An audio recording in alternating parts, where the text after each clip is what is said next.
نحمده ونستعينه ونستغفره ونؤمن به ونتوكل عليه ونعوذ بالله من شرور أنفسنا ومن سيئات أعمالنا من يهده الله فلا مضل له ومن يضلله فلا هادي له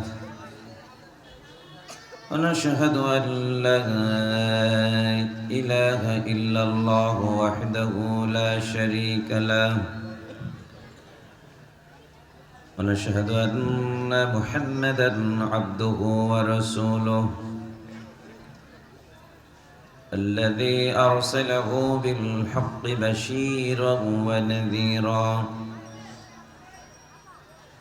وداعيا إلى الله بإذنه وسراجا منيرا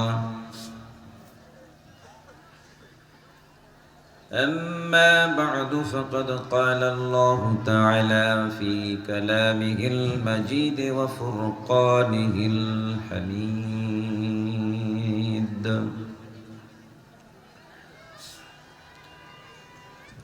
সকলে মহব্বতে আমার সাথে আউযুবিল্লাহ বিসমিল্লাহ পর্যন্ত বলবুন।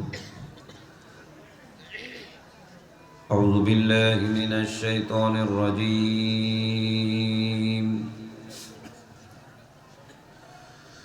বিসমিল্লাহির রাহমানির রাহিম।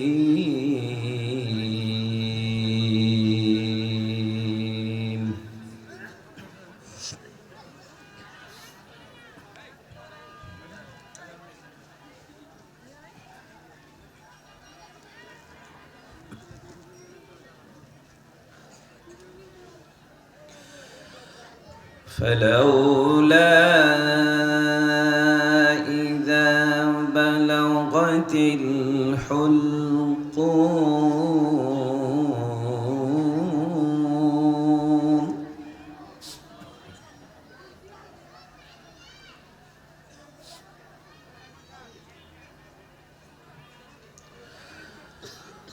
وأنتم حينئذ تنظرون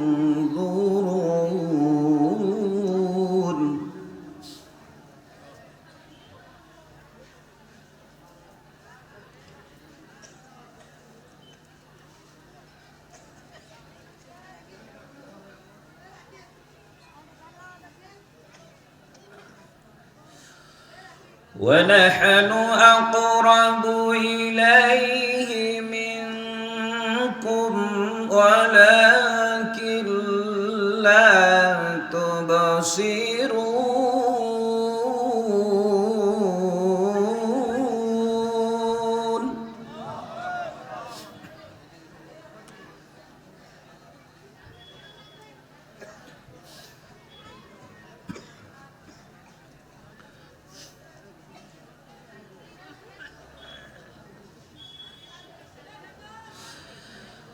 فلولا إن كنتم غير مدينين ترجعونها إن كنتم صادقين.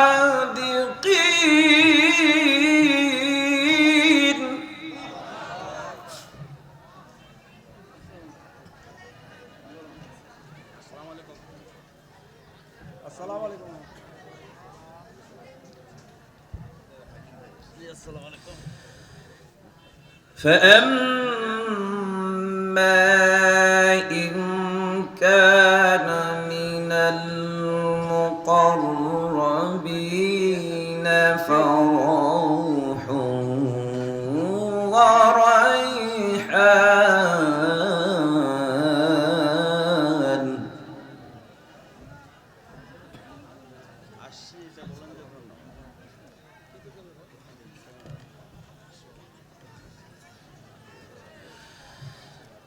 فروح وريحان وجنة نعيم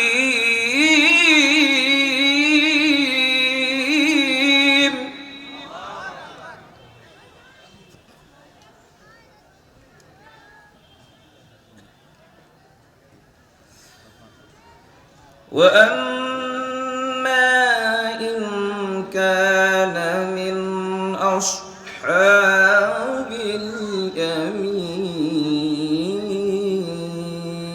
اليمين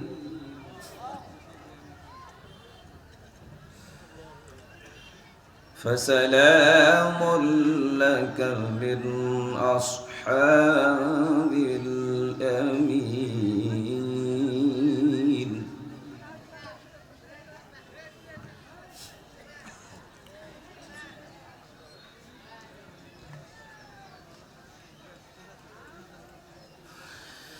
وأما إن كان من المكذبين الضالين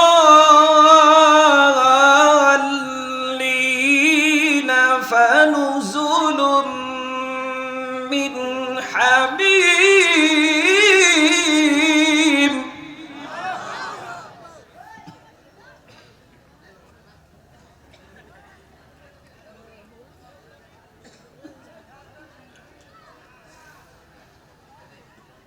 فنزل من حميم وتصلية جحيم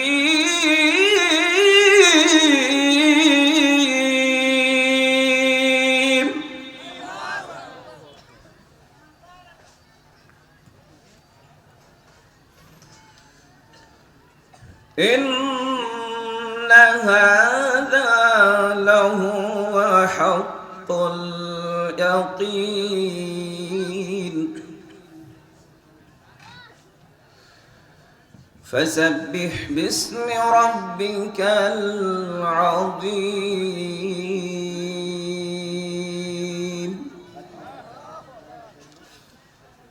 صدق الله العلي العظيم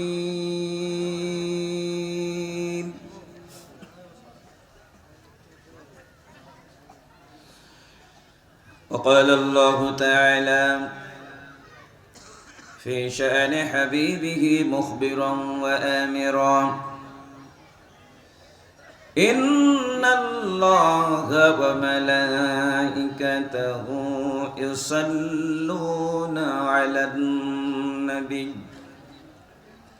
يا أيها الذين آمنوا صلوا عليه وسلموا تسليما درود شريف پڑھنا اللهم صل على محمد وعلى آل محمد كما صليت على إبراهيم وعلى آل إبراهيم إنك حميد مجيد اللهم بارك على محمد وعلى آل محمد كما باركت على إبراهيم وعلى آل إبراهيم إنك حميد مجيد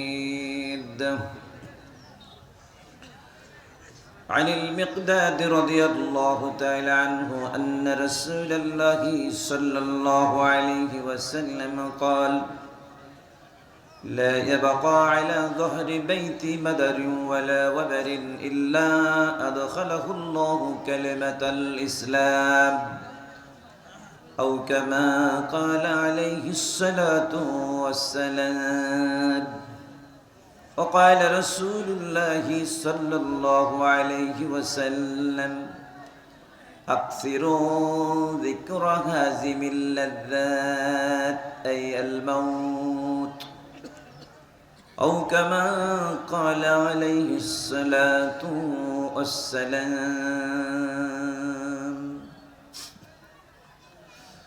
जग में जब आए मुहम्मद इस्लाम जिंदा हो गए जग में जब आए मुहम्मद इस्लाम जिंदा हो गए बुधने शबू कलमा पढ़ा तमाम मुसलमान हो गए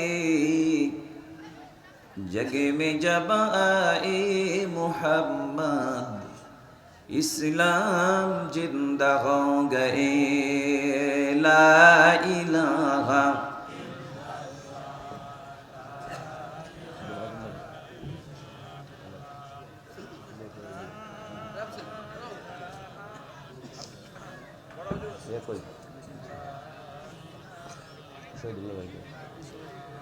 لا إله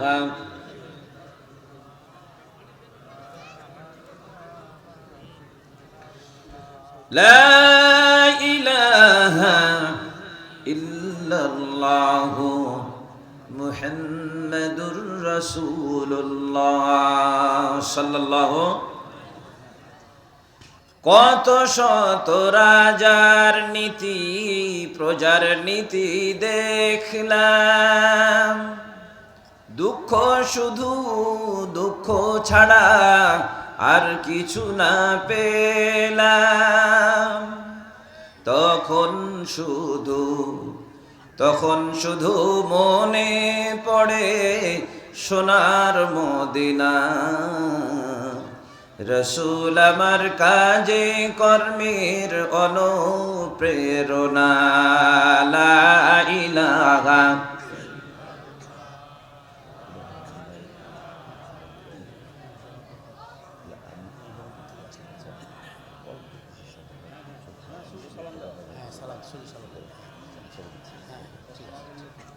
আমি বলে দিচ্ছি লা ইলাহা জোরে লা ইলাহা লা ইলাহা ইল্লাল্লাহু মুহাম্মাদুর রাসূলুল্লাহ সাল্লাল্লাহু আলাইহি ওয়াসাল্লাম।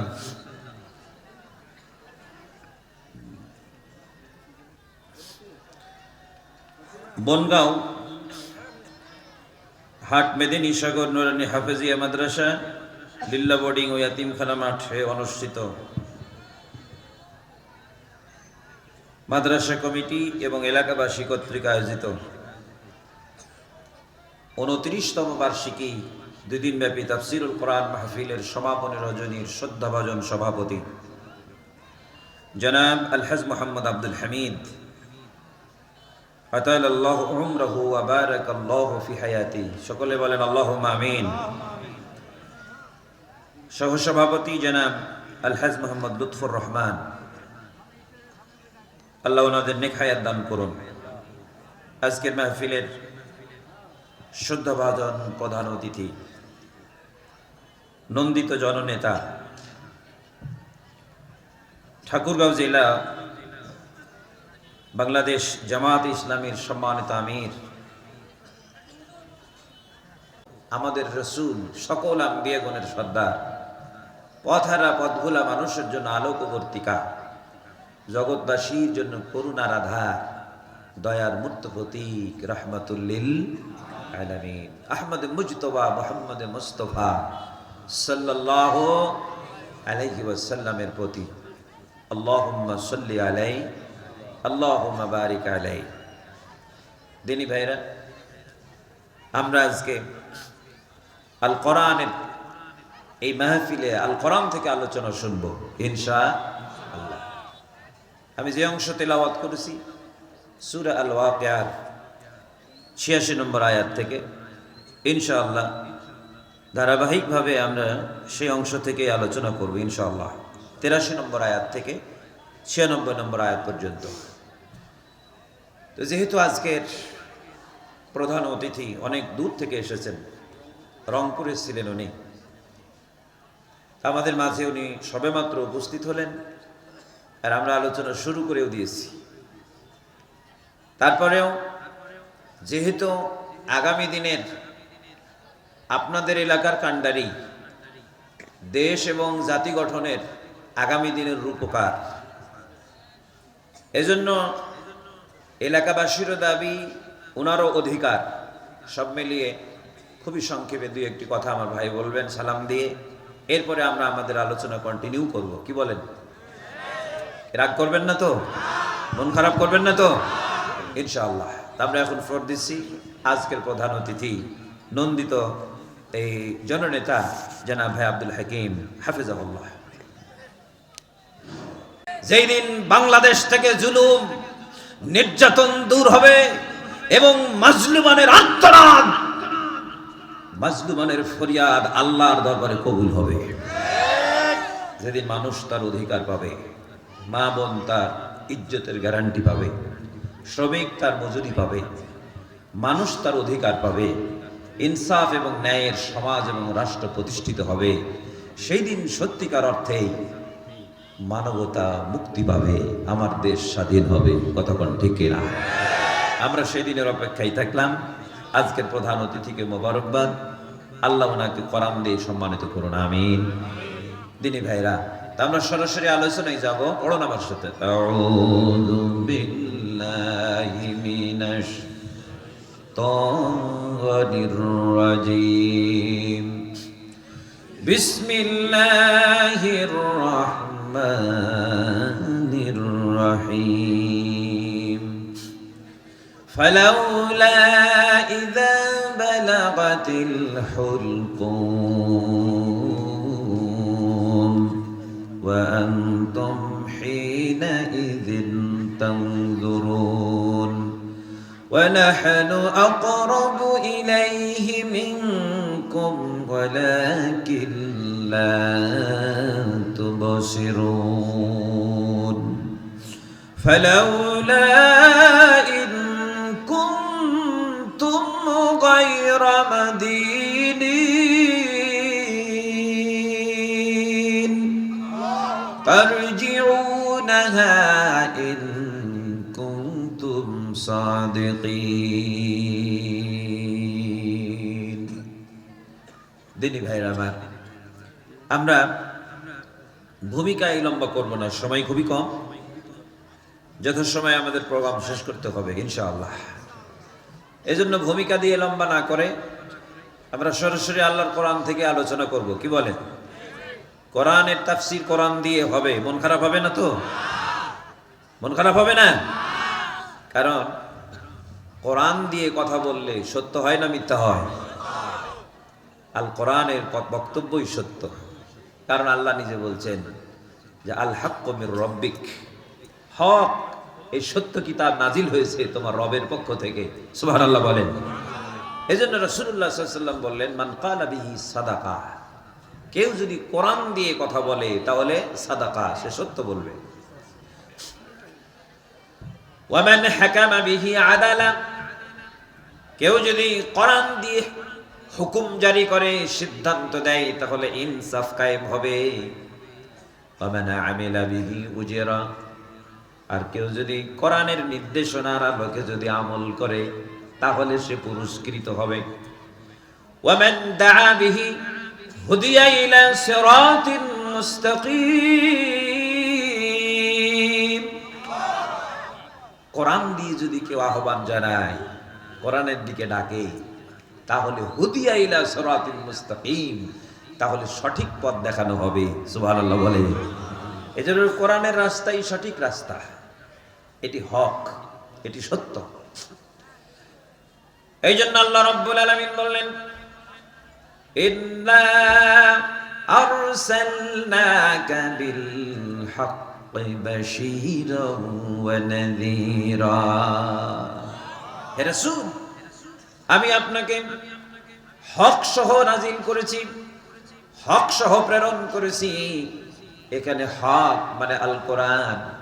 আল্লাহ পাক বলেন, এই হকের বিধান তোমাকে দিলাম, বাশীরান ওয়া নাযীরা, তুমি সুসংবাদ দেবে জাতিকে এবং সতর্ক করবে জাহান্নামের আগুন থেকে। আল্লাহু আকবার বলেন। জান্নাতের সুসংবাদ দেবে আর জাহান্নাম থেকে সতর্ক করবে। এজন্য আমি হকের কিতাব কোরআন দিয়ে তোমাকে পাঠালাম। সুবহানাল্লাহ বলেন। তাহলে এবার বলুন দেখি, আল কোরআন এই সত্য বাণী নাজিল করেছেন কে? এই কোরআন থেকে আমরা দুনিয়ায় আসার আগে কোথায় ছিলাম সেটা আমরা কোরআন থেকে জানতে পারি। দুনিয়ায় আসার আগে আমরা মায়ের রেহেমে ছিলাম, পেটে ছিলাম, এটাও জানতে পারি। আবার আমরা দুনিয়ায় এসেছি, এখানে এসে আমাদের কাজ কি, দায়িত্ব কি, তাও কোরআন থেকে জানতে পারি। আবার দুনিয়ার জীবন আমাদের অস্থায়ী ক্ষণস্থায়ী, এটাও কোরআন থেকে জানতে পারি। দুনিয়া ছেড়ে যাওয়া লাগবে, এটাও কোরআন থেকে জানতে পারি। দুনিয়া থেকে যাওয়ার পরে বারজাখ নামক কবরের জগৎ আছে, এটাও আমরা কোরআন থেকে জানতে পারি। আবার বারজাখের পরে কিয়ামতের ময়দান হবে, সেই ময়দানে আমাদের একত্রিত করা হবে, এটাও আমরা কোরআন থেকে জানতে পারি। হাসরের মাঠে হিসাব হবে, হিসাবের পরে আল্লাহ রাব্বুল আলামিন মানুষকে দুই ভাগে বিভক্ত করে দিবেন। ফারিকুন ফিল জান্নাতি ওয়া ফারিকুন ফিস সাঈর। এক গ্রুপ জান্নাতে যাবে আর এক গ্রুপ জাহান্নামে যাবে। এই বর্ণনাও আমরা কোরআন থেকে জানতে পারি। আমরা এই জমিনে ছিলাম না, এখানে এসেছি নিজের ইচ্ছায় না, আমার আল্লাহ পাঠিয়েছেন, এটাও আমরা আল কোরআন থেকে জানতে পারি। সুতরাং আমাদের জমিনে এসে কাজ কি, দায়িত্ব কি, কি করা লাগবে, কোন পদ্ধতিতে চললে আমরা আল্লাহর কাছ থেকে এসেছি, জান্নাত থেকে আবার জান্নাতে ফিরে যেতে পারবো, আল্লাহ রাব্বুল আলামিন এই কথাগুলো তিনি কোরআনেই বলেছেন, আমরা এগুলো কোরআন থেকে জানতে পারি।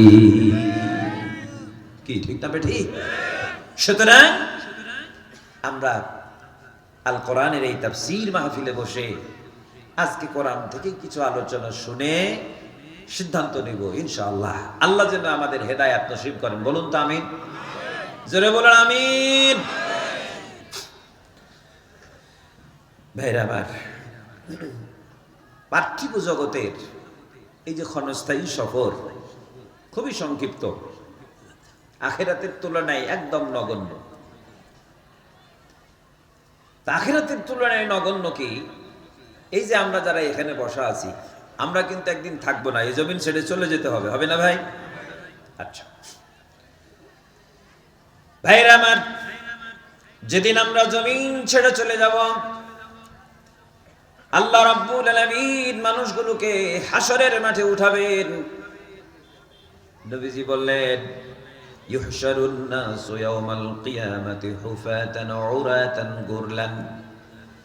যখন মানুষকে হাসরের মাঠে উঠানো হবে, তখন মানুষের পরনে কোনো পোশাক থাকবে না, পায়ে জুতা স্যান্ডেল থাকবে না, খাতনাবিহীন অবস্থায় হাসরের ময়দানে উঠানো হবে। নারী হোক, পুরুষ হোক, শিশু হোক, বৃদ্ধ হোক, বৃদ্ধা হোক, যুবক হোক, যুবতী হোক, ইমাম হোক, মুসল্লি হোক, সবাই উলঙ্গ হয়ে উঠবে। আমার আল্লাহ রাব্বুল আলামিন সেদিন মানুষগুলোকে একত্রিত করবেন। এই টাইমে কিছু কিছু মানুষ হবে দুনিয়ায় চক্ষু ছিল কিন্তু হাসরের মাঠে অন্ধ হয়ে উঠবে। তখন তারা আল্লাহকে জিজ্ঞেস করবে, লিমা হাশারতানি আ'মা ওয়া ক্বাদ কুনতু বাসীরা। আমাদের তো চক্ষু ছিল, তুমি আমাদেরকে অন্ধ বানায়া উঠালে কেন? তখন আবার আল্লাহ জিজ্ঞেস করবেন, ক্বালা কাযালিকা আতাতকা আয়াতুনা ফানাসিতাহা ওয়া কাযালিকাল ইয়াওমা তুনসা। আল্লাহ পাক বলবেন, আমি তোমাদের জন্য আমার কিতাব নাজিল করেছিলাম, কিতাব পাঠিয়েছিলাম, এই কিতাবটি তোমরা ভুলে গেছিলে, এই জন্য আমি আল্লাহ রাব্বুল আলামিন আজকে তোমাদেরকে ভুলে গেলাম। আর আল্লাহ ভুলে যাওয়ার কারণে চোখ কোনো কাজ করবে না। সুবহানাল্লাহ বলেন। ভাইরা, মহান আল্লাহ রাব্বুল আলামিন বললেন, যখন এই লোকগুলো অন্ধ হয়ে উঠবে, আল্লাহ পাক বলবেন, ওয়ামতাজুল ইয়াওমা আইয়ুহাল মুজরিমুন।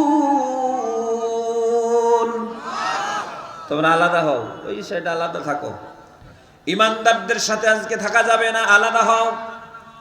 আল্লাহ পাক বললেন, যখন অন্ধ লোকগুলো সমাজে চক্ষু ছিল, ওদের আলো ছিল, কিন্তু আলো নিভে গেল, কারণ হলো কি, এরা জমিনে আল্লাহর দেওয়া চোখ নিয়েছে, আল্লাহর দেওয়া কান ছিল, আল্লাহর দেওয়া দিল ছিল, আল্লাহর দেওয়া দেহ ছিল, আল্লাহর দেওয়া হায়াত ছিল, আর আল্লাহর দেওয়া শ্রেষ্ঠ নিয়ামত ছিল। কারণ পৃথিবীতে তারাই ছিল শ্রেষ্ঠ। আল্লাহ বললেন ওয়াফাদ্দালনাহুম আলা কাসীরিম মিম্মান খলাকনা তাফদীলা। যত সৃষ্টি আছে এই সমস্ত সৃষ্টির উপরে আমি মানুষকে মর্যাদা দিয়েছি। ওয়ালাকাদ কাররামনা বানি আদম, আমি বনি আদমকে সম্মানিত করেছি। বলেন আল্লাহু আকবার। বনি আদম সবাই সম্মানিত, কিন্তু কিছু লোক আছে সম্মানের মর্যাদা ছেড়ে দিয়ে জন্তু জানোয়ারের ভূমিকা পালন করছে। সোফায়া জানোয়ারের যে ভূমিকা, এদেরও ভূমিকা একই। কখনো কখনো জন্তু জানোয়ারের থেকে ওরা হিংস্র এবং নিকৃষ্ট। এই জন্য আল্লাহ বলছেন এদের চোখগুলো অন্ধ হয়ে আলাদা হবে, তখন অন্ধরা পাশাপাশি হাঁটবে হাসরের মাঠে, আর একজন আরেকজনকে বলবে ইয়াতাখাফাতুনা বাইনাহুম ইল্লা বিস্তুম ইল্লা আশরা। জমিনে কতদিন ছিলাম গো, আমরা আরামায়েশ তো ভালোই করছিলাম, কিন্তু ছিলাম কতদিন? তখন এক অন্ধ আর এক অন্ধকে জিজ্ঞেস করবে, অন্ধ আবার জবাব দিবে, বলবে ইল্লা বিস্তুম ইল্লা আশরা, আমরা জমিনে মাত্র 10 দিন ছিলাম। কয়দিন? অন্ধ বলবে 10 দিন ছিলাম। মানে যারা ইসলাম মানবে না, কোরআন মানবে না, তারা বলবে জমিনে ছিলাম 10 দিন। আমার আল্লাহ রাব্বুল আলামিন বললেন নাহনু আ'লামু বিমা ইয়াকুলুন ইয ইয়াকুলু আমসালুহুম তরিকাতান ইল্লা বিস্তুম ইল্লা ইয়াউমা। আল্লাহ বলছেন যারা ঈমানদার তারা একজন আরেকজনকে জিজ্ঞেস করবে আমরা জমিনে কতদিন ছিলাম? তখন ঈমানদারেরা বলবে ইল্লা বিস্তুম ইল্লা ইয়াউমা, আমরা জমিনে একদিন ছিলাম। কয়দিন? আমরা ছিলাম একদিন। কাফেরেরা বলবে, অবিশ্বাসীরা বলবে কয়দিন? 10 দিন। ঈমানদার বলবে কয়দিন? একদিন। তাহলে এবার বলেন আমাদের জমিনের সফর যদি ঈমানদার হন তাহলে কয়দিন? কয়দিন? আর যদি অবিশ্বাসী হন তাহলে জমিনের সফর কয়দিন? 10 দিন। এই জন্য বলা হয় চন্দে দিন কা মেহমানি হ্যায় তামাম আখির ঠিকানা, কোই আগে রওয়ানা হ্যায় কোই পিছে রওয়ানা। কয়েকদিনের মেহমান, ফুটানির অভাব নাই। কেউ মঙ্গল গ্রহে জায়গা কিনছে, চাঁদে জায়গা কিনছে, হালাল হারামের তোয়াক্কা করে না, হাজার হাজার কোটি টাকা লুটপাট করছে, দুর্নীতি করছে। এজন্য রাসূলুল্লাহ বলেছেন যদি একটা উপত্যকা পুরোটা দেওয়া হয় তাহলে মানুষের তামান্না কমবে না, আরেকটা চাইবে। 7টা দেওয়া হইলে আরো চাইবে। অর্থাৎ যদি এই 7 জমিনের মালিক তাকে বানানো হয় তারপরেও তার ক্ষুধা নিবারিত হবে না, মানুষের পেট পূর্ণ হবে না। পূর্ণ হবে শুধুমাত্র ইল্লা বিত্তরাব, মাটি ছাড়া কিছু দিয়ে পূর্ণ হবে না। কতক্ষণ ঠিক কিনা? এই জন্য আমরা দেখেছি শত শত না, লক্ষ লক্ষ না, হাজার হাজার কোটি টাকা, বিলিয়ন বিলিয়ন ডলার আত্মসাৎ করেছে রাষ্ট্রের সম্পদ, জনগণের সম্পদ, ইয়াতীমের সম্পদ, ভিক্ষুকের সম্পদ, বিধবার সম্পদ, বৃদ্ধ মানুষের সম্পদ, ইয়াতীমের সম্পদ, এগুলো লুটপাট করেছে। আর বক্তব্য দেওয়ার টাইমে নীতিবাক্য শোনায়। বলুন দেখি, যারা এই কাজগুলো করেছে ওরা মনে করেছে আমরা মনে হয় কিয়ামত পর্যন্তই আমাদের হায়াত জমিনে আছে, তাই মনে করে না? লুটপাট করার পরে যদি সম্পদগুলো দেশে রাখে তাও হয়, যে না হয় দেশের সম্পদ দেশেই থাকলো, কিন্তু দেশেও রাখে না, পাঠায় কোথায়? বিদেশে। চিন্তা কি? আগেই লাল পাসপোর্ট রেডি করে রাখে, কিছু হলেই পগার পার। কি কথা কন ঠিক কিনা? ওরা যদি একটু মাথা ব্যথা হয়, অসুস্থ হয়, চিকিৎসার জন্য যায় সিঙ্গাপুর। আর যদি একটু ভূমিকম্প দেখে বিমান রেডি, লাল পাসপোর্ট রেডি, আগেই দেশ ছেড়ে পালায়। আবার এরাই আবার আমার দেশের খুব দরদি। আর আমরা যারা এ দেশের জন্য জান জীবন উৎসর্গ করে দুর্নীতি মুক্ত দেশ গড়ার জন্য জুলুমের বিরুদ্ধে স্লোগান দিয়ে হামলা মামলা জুলুম নির্যাতনের শিকার হয়ে দিনের পর দিন, মাসের পর মাস, রাতের পর রাত বনে জঙ্গলে আদাড়ে বাদাড়ে কাটিয়েছি, আমরা কে বলে দেশ বিরোধী। আর দুর্নীতিবাজেরা হয় দেশ দরদি। আহা, কার বিচার কে করে? কতক্ষণ ঠিক না বেঠি? সুতরাং যারা এই জমিনকে দোজকখানা বানাইছে, আপনি বলেন দেখি ওদের জন্য কি আল্লাহ রাব্বুল আলামিন বেহেশতখানা রেডি করে রেখেছে? যারা জমিনকে দোজকখানা বানাইছে ওরা কি বেহেশতে যাবে? কত কয় না? বিশ্বাস হয় আপনাদের? বললে হ্যাঁ, ওরা হজ করে, উমরা করে, নামাজ পড়ে, তসবিহ টিপে, জিকির করে। আমার ভাইরা, নামাজ পড়া, রোজা করা, হজ করা, তসবিহ টিপা, উমরা করা, এগুলো নিশ্চিত ইবাদত, কিন্তু এগুলো মূল ইবাদত না। মূল ইবাদত হচ্ছে আল্লাহ যা করতে বলেছেন তা করা, আর যা নিষেধ করেছেন তা না করা। এটাই হচ্ছে মূল ইবাদত। কতক্ষণ ঠিক না ঠিক? নামাজ পড়াই যদি ইবাদত হয়, মাইন্ড করেন না, তাহলে আমরা ফজরের টাইমে নামাজ পড়ি, ফরজ রাকাত, ফরজ 2 রাকাত। আপনি কি ওখানে বাড়াইয়া আর 2 রাকাত বৃদ্ধি করে 4 রাকাত পড়তে পারবেন? কেন পারবেন না? এই জন্য পারবেন না, 2 রাকাত আমার আল্লাহ নির্ধারণ করেছেন, আপনার বাবারও ক্ষমতা নাই আর 2 রাকাত বাড়াতে পারে। ওই 2 রাকাত ফরজ বানাইছেন কে? অর্ডার কার?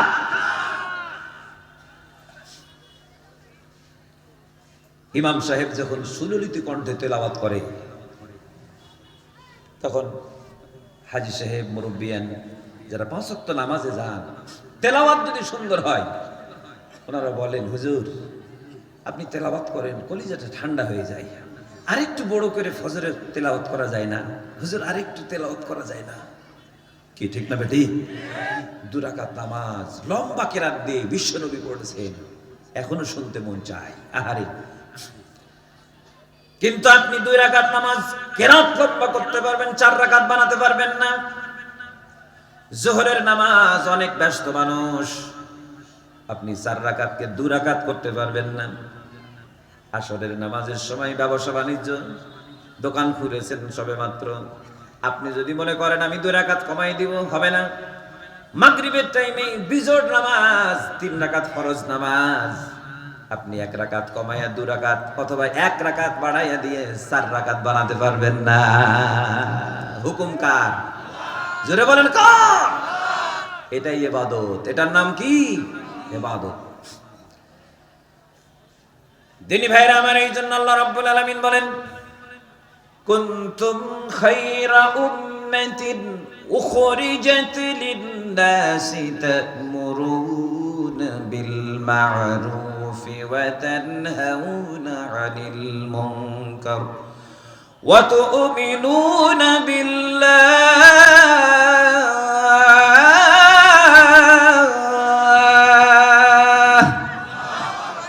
আল্লাহ বলছেন, তোমরা শ্রেষ্ঠ উম্মত, তোমরাই শ্রেষ্ঠ জাতি। আল্লাহ পাক বললেন, মানুষের কল্যাণের জন্যই তোমাদের পাঠানো হয়েছে। তোমরা ভালো কাজের নির্দেশ দেবে। এখন ভালো কাজ কি? মারুফ, পরিচিত কাজ। পরিচিত কাজ কি? আমার আল্লাহ বলছেন, আমি যা নির্দেশ দিয়েছি সেটাই করবে, এটাই হলো পরিচিত কাজ, এটাই মারুফ কাজ। সুবহানাল্লাহ। আল্লাহ যা নির্দেশ দিয়েছেন সেটা করবে।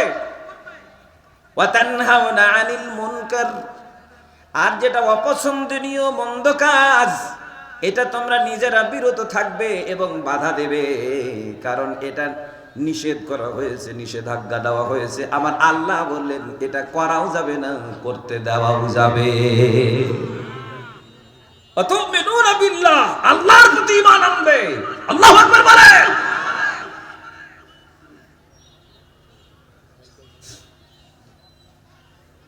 পরিচিত কাজের অর্ডার, নির্দেশ, আর অন্যায় কাজের নিষেধাজ্ঞা, নিষেধ, এটাই হচ্ছে ইবাদত, এটাই হলো ঈমান, এটাই হলো হক, এটাই হলো সত্য। কি ঠিক না ঠিক? একটু আল্লাহর রাস্তে বলেন দেখি, আমরা 92% মুসলমান এ দেশটাতে বাস করি। আমার দেশে ভালো কাজের অর্ডার দেওয়ার, নির্দেশ দেওয়ার ক্ষমতা আমাদের হাতে আছে?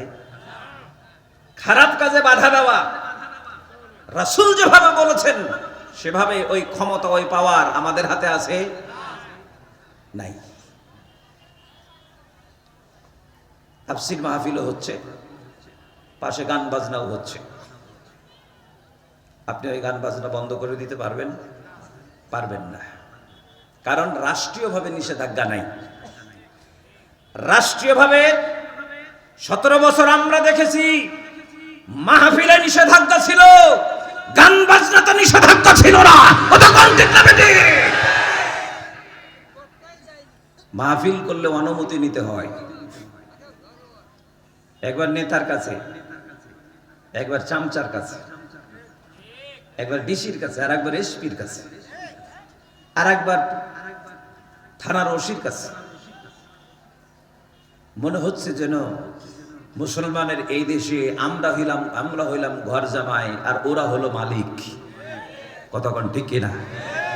আর 8% অন্য সম্প্রদায়ের লোক বসবাস করে। ওদের যখন পূজা পার্বণ হয়, ওদের বিভিন্ন আনুষ্ঠানিকতা, আমরা এটাতে নারাজ না, কিন্তু তুমি 1 চোখের তেল আর 1 চোখে লবণ বিক্রি করবা, 92% মুসলমানের এই দেশে মুসলমান মেনে নিবে না। কতক্ষণ ঠিক না বেটে? অন্য ধর্মকে আমরা সম্মান করি, তাই বলে আমার ধর্মকে বিক্রি করে না, আমার দিনকে বিক্রি করে না, আমার ঈমানকে বিক্রি করে না।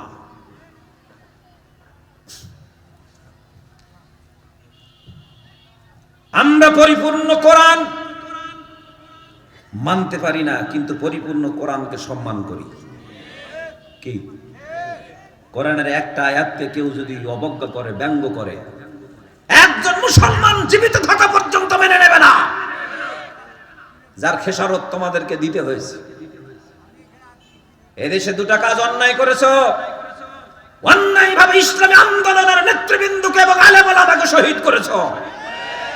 এটা এদেশের মানুষ স্বাভাবিকভাবে গ্রহণ করে নাই। ওই দিনই তোমাদের হুঁশ করা উচিত ছিল, যেদিন কোরআনের বুলবুলি আল্লামা সাঈদী সাহেবের বিরুদ্ধে তোমরা ফাঁসির রায় দিলে। এই রায় শুনে বাংলাদেশে তাওহীদি জনতা প্রায় 200 জন নিজের জীবনকে উৎসর্গ করেছিল। কতক্ষণ ঠিক না বেঠিক?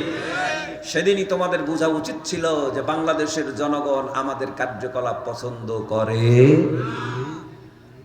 কিন্তু তোমরা তো তোমাদের নীতিতে চলনি, তোমাদের মুখ দিয়ে তোমরা কথা বলনি, তোমরা বলেছো দিল্লির মুখ দিয়ে কথা বলেছো। তোমরা তো তোমাদের এজেন্ডা বাস্তবায়ন করনি, তোমরা বাস্তবায়ন করেছো হিন্দুত্ববাদী রাম এবং বামদের এজেন্ডা তোমরা বাস্তবায়ন করেছো। এদেশের দাড়িওয়ালা টুপিওয়ালাদেরকে তোমরা পছন্দ করনি। কথা কও ঠিক কিনা? আরেকটি বিষয়ে তোমাদের পতন হয়েছে, সেটি হচ্ছে আল কোরআন নিয়ে বাড়াবাড়ি করা, ইসলাম নিয়ে বাড়াবাড়ি করা। এটা বাংলাদেশের মানুষ পছন্দ করে নাই। কি আমার কথার সাথে কি আপনারা একমত, নাকি আমি বাড়ায় বলছি? ওরা চিন্তা করে এত মারলাম, ফাঁসি দিলাম, মামলা দিলাম, জেল দিলাম, জরিমানা দিলাম, এতদিন চিপার ভিতরে ফেলে রাখলাম, কিন্তু এখন বাংলাদেশের যেদিকে তাকাই দুবলা ঘাস থেকে শুরু করে গাছের পাতা পর্যন্ত সবাই কেন জানি কোরআনের পক্ষে স্লোগান দিচ্ছে। ওরা বলল মারলাম তো এদের জন্ম হলো কোথা থেকে? আমরা বলি শোনো, মুসলমানকে বিভিন্নভাবে উদাহরণ দেওয়া হয়েছে, তার মধ্যে মেহেদি পাতার সাথে তুলনা করা হয়েছে। মেহেদি পাতা, মেহেদি পাতার রং হয় সবুজ, কিন্তু শিল পাটাতে পিষলে কেমন হয় বলেন তো? কতক্ষণ? লাল।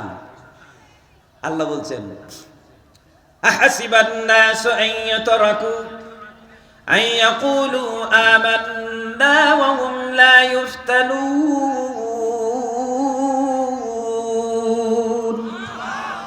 মানুষরা কি ধারণা করে ঈমান এনেছি বললে ছাড়া হবে, পরীক্ষা নেওয়া হবে না?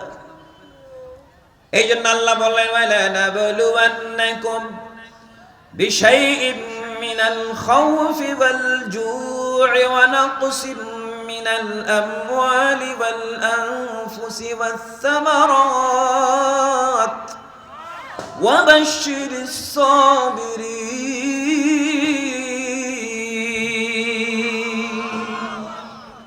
আল্লাহ বলছেন অবশ্যই পরীক্ষা নেব, ক্ষুধা দিয়ে, দারিদ্রতা দিয়ে, সম্পদের নোকসানি দিয়ে, জীবনের বিনিময়ে আল্লাহ অবশ্যই পরীক্ষা নেব।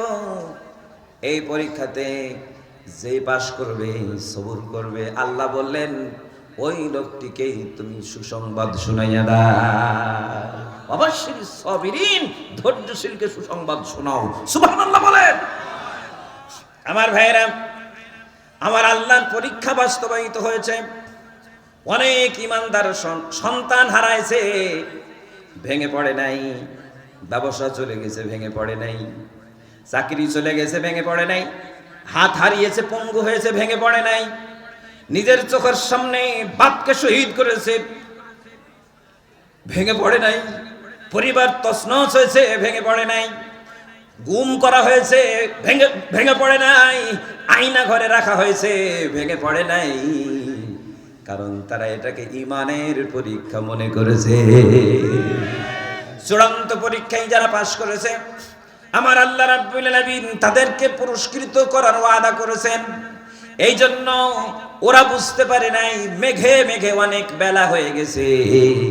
কোরআনের শত্রুরা যখন কোরআনের বিরোধিতা করেছে, ঈমানদার আর মুনাফিককে আল্লাহ রাব্বুল আলামিন ইতিমধ্যে আলাদা করে দিয়েছেন। মুনাফিকরা তখন প্রমাণিত হয়েছে। অনেক মসজিদের ইমামকে দেখেছি বাতিলের আনুগত্য করেছে।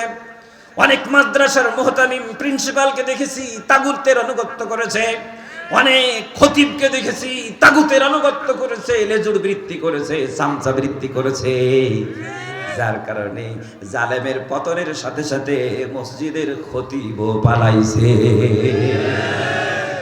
কি সত্য না মিথ্যা? তাহলে আপনারাই বলেন দেখি, হক এবং বাতিল চিনবেন কি করে? আল্লাহ বলছেন এই কোরআন দিয়েই আমি পার্থক্য করে দিয়েছি। আল্লাহু আকবার বলেন। তাহলে হকপন্থী লোক আর বাতিলপন্থী লোক চেনা যায় না? চেনা যায়। ভাইরা আমার, এই জন্য মহান আল্লাহ রাব্বুল আলামিন আপনাদেরকে ডাক দিয়ে বলেন, বান্দা কাইফা তাকফুরুনা বিল্লাহি ওয়া কুনতুম আমওয়াতান ফাআহইয়াকুম সুম্মা ইউমীতুকুম সুম্মা ইউহয়ীকুম সুম্মা ইলাইহি তুরজাউন।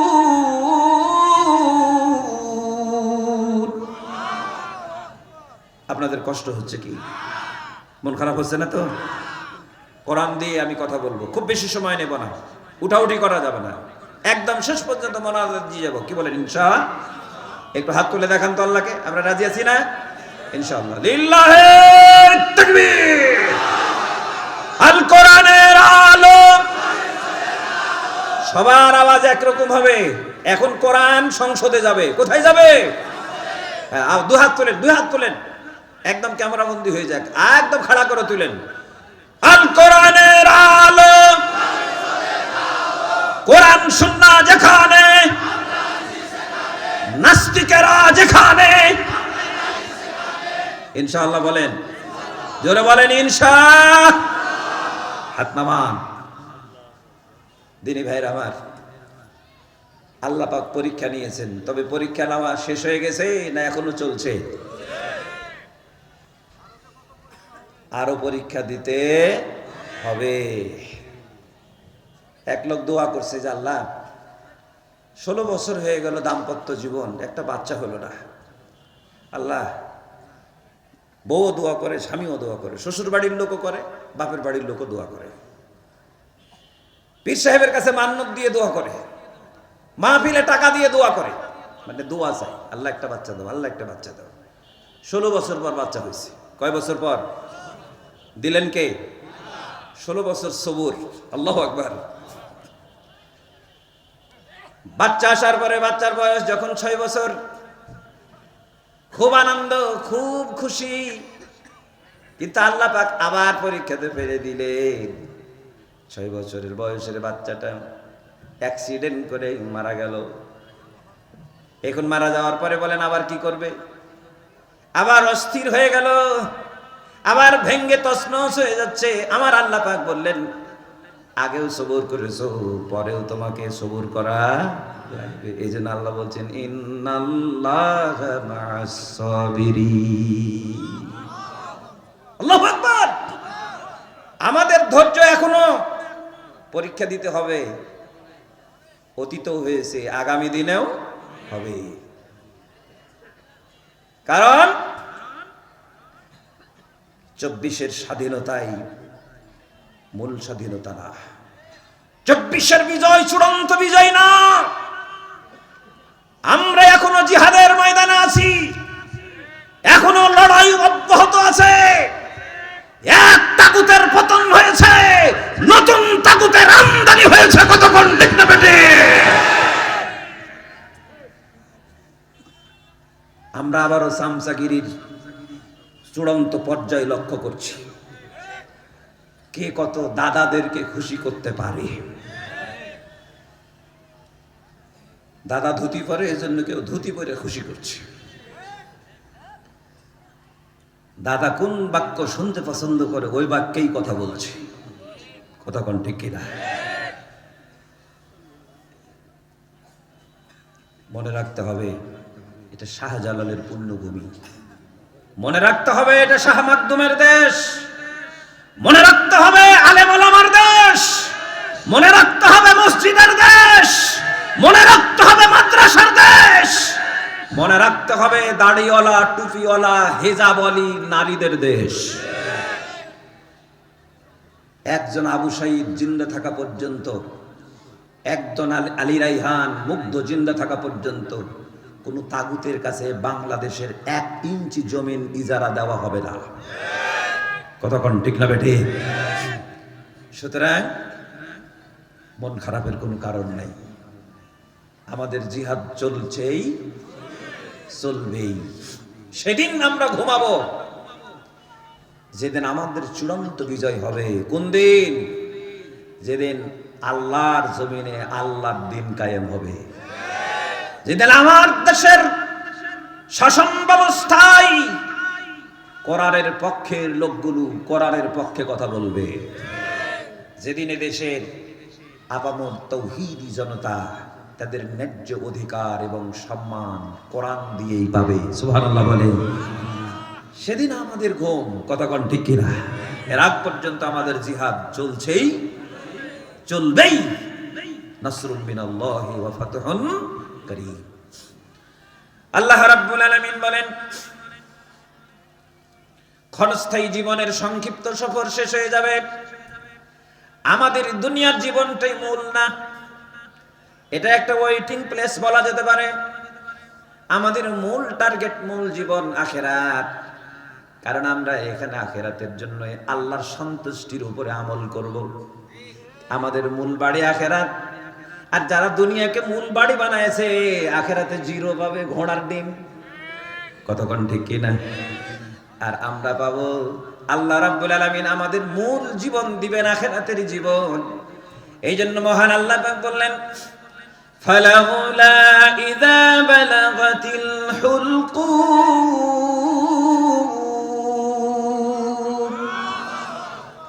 হুলকুম বুঝেন তো নাকি? এই যে কণ্ঠনালী, এটাকে কি বলে? হুলকুম। আল্লাহ বললেন যখন হুলকুম ধরবে, কে ধরবে? আল্লাহর বাহিনী, মালাকুল মউত ধরবে। তুমি কোন দলের নেতা, কোন দলের কর্মী, কত সম্পদের মালিক, কত পাওয়ারফুল তুমি ছেলে দেখা হবে না। আমার আল্লাহ রাব্বুল আলামিন বলেন, যখন হুলকুম ধরবে, যখন তোমার প্রাণটা হুলকুমের কাছে আসবে, মহান আল্লাহ পাক বললেন দুনিয়ার সব তোমার নিকট আত্মীয়, পরাত্মীয়, আপনজন, বন্ধু বান্ধব, ওয়া আনতুম হিনা ইযিন তানজুরুন।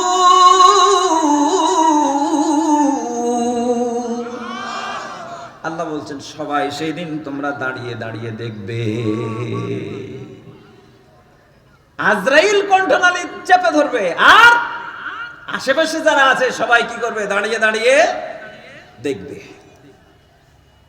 কিন্তু যেই পথযাত্রী সেই বুঝবে কয়সের ধানে কয়সের চাল হয়।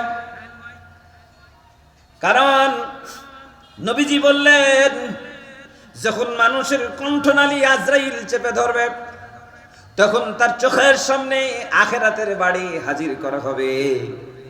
যারা জান্নাতি হবে তাদের জন্য জান্নাত উপস্থাপন করা হবে, আর যারা জাহান্নামী হবে তাদের চোখের সামনে জাহান্নাম তুলে ধরা হবে।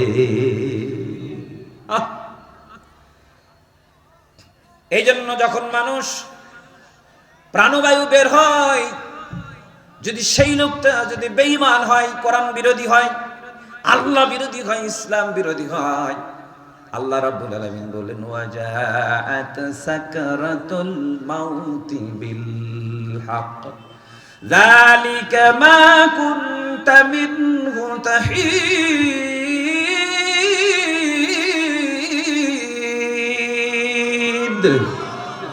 ওয়াজাআত সাকরাতুল মাউত বিল হক, মৃত্যুর যন্ত্রণা সত্য, সত্য মৃত্যু যন্ত্রণা হাজির হবে।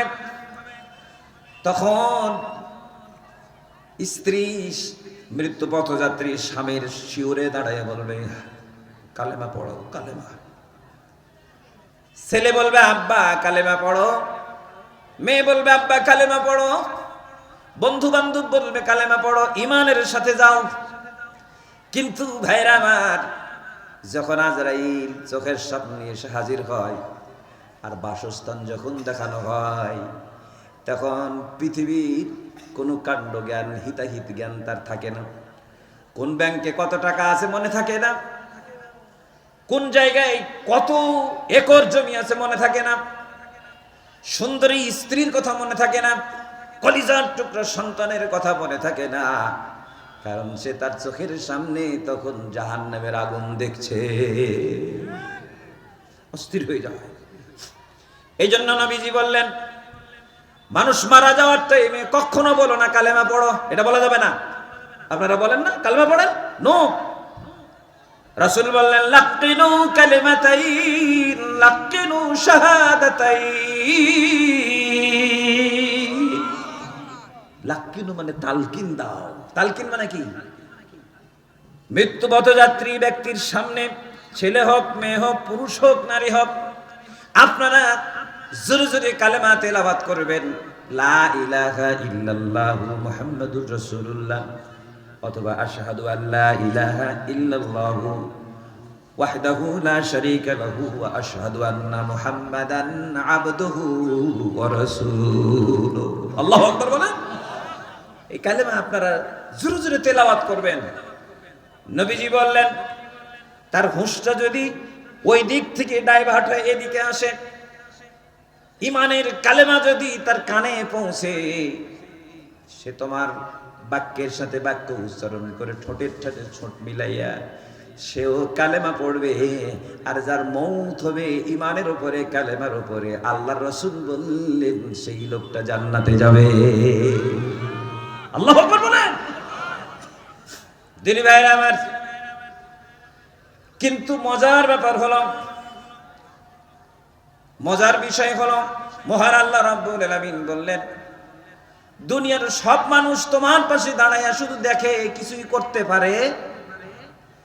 কিন্তু মহান রব বললেন বান্দারে, ওই টাইমে মৃত্যু পথযাত্রী যেই ব্যক্তি চলে যাচ্ছে, ওয়া নাহানু আকরাবু ইলাইহি মিনকুম ওয়ালাকিন লা তুবসিরুন। আল্লাহ পাক বলেন ওই টাইমেই মৃত্যু পথযাত্রী বান্দা বান্দির নিকটে আমি আল্লাহ তোমরা যত কাছে দাঁড়িয়ে আছো তার থেকেও আমি আরো কাছে থাকি। তাহলে যে মানুষটা মারা যাচ্ছে আপনি দাঁড়ায় দেখছেন, কিন্তু আল্লাহ বলছেন তোমার থেকেও আমি আরো কাছে আছি। তাহলে মৃত্যু পথযাত্রী বান্দাবান্দির কাছে থাকেন কে? একটু আওয়াজ দেওয়া লাগবে কে? এবার বলেন দেখি, মানুষের প্রতি মায়া আপনার বেশি না আল্লাহর বেশি? আমার প্রতি আপনার মায়া বেশি না আল্লাহর বেশি? কারণ আমাকে বানাইছেন কে? জীবন দিয়েছেন কে? আমাকে খেতে দিচ্ছেন কে? থাকতে দিচ্ছেন কে? এই জমিনে আলো বাতাস দিচ্ছে কে?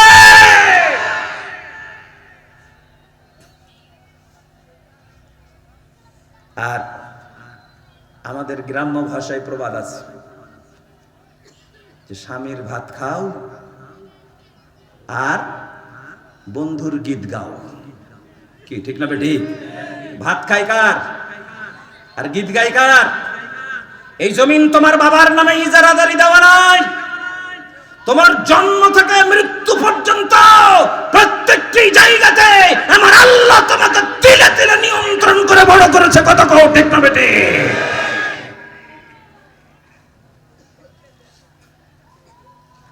তুমি যখন মায়ের পেটে ছিলে রেহেমে, তখন 3টা চামড়ার পর্দা দিয়ে ঢাকা ছিল।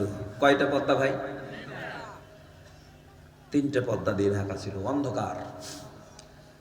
আল্লাহ বলছেন তোর বাবার মায়ের মিলনের সময় শুধু পানি গিয়ে রেহেমে পড়েছে, ওদের দায়িত্ব শেষ। আমি আল্লাহ ওই পানিকে রক্তর ফোঁটা বানাচ্ছি, ওই রক্তকে আমি গোশতের টুকরা বানাইছি, ওই গোশতকে আমি হাড় হাড্ডিতে পরিণত করেছি।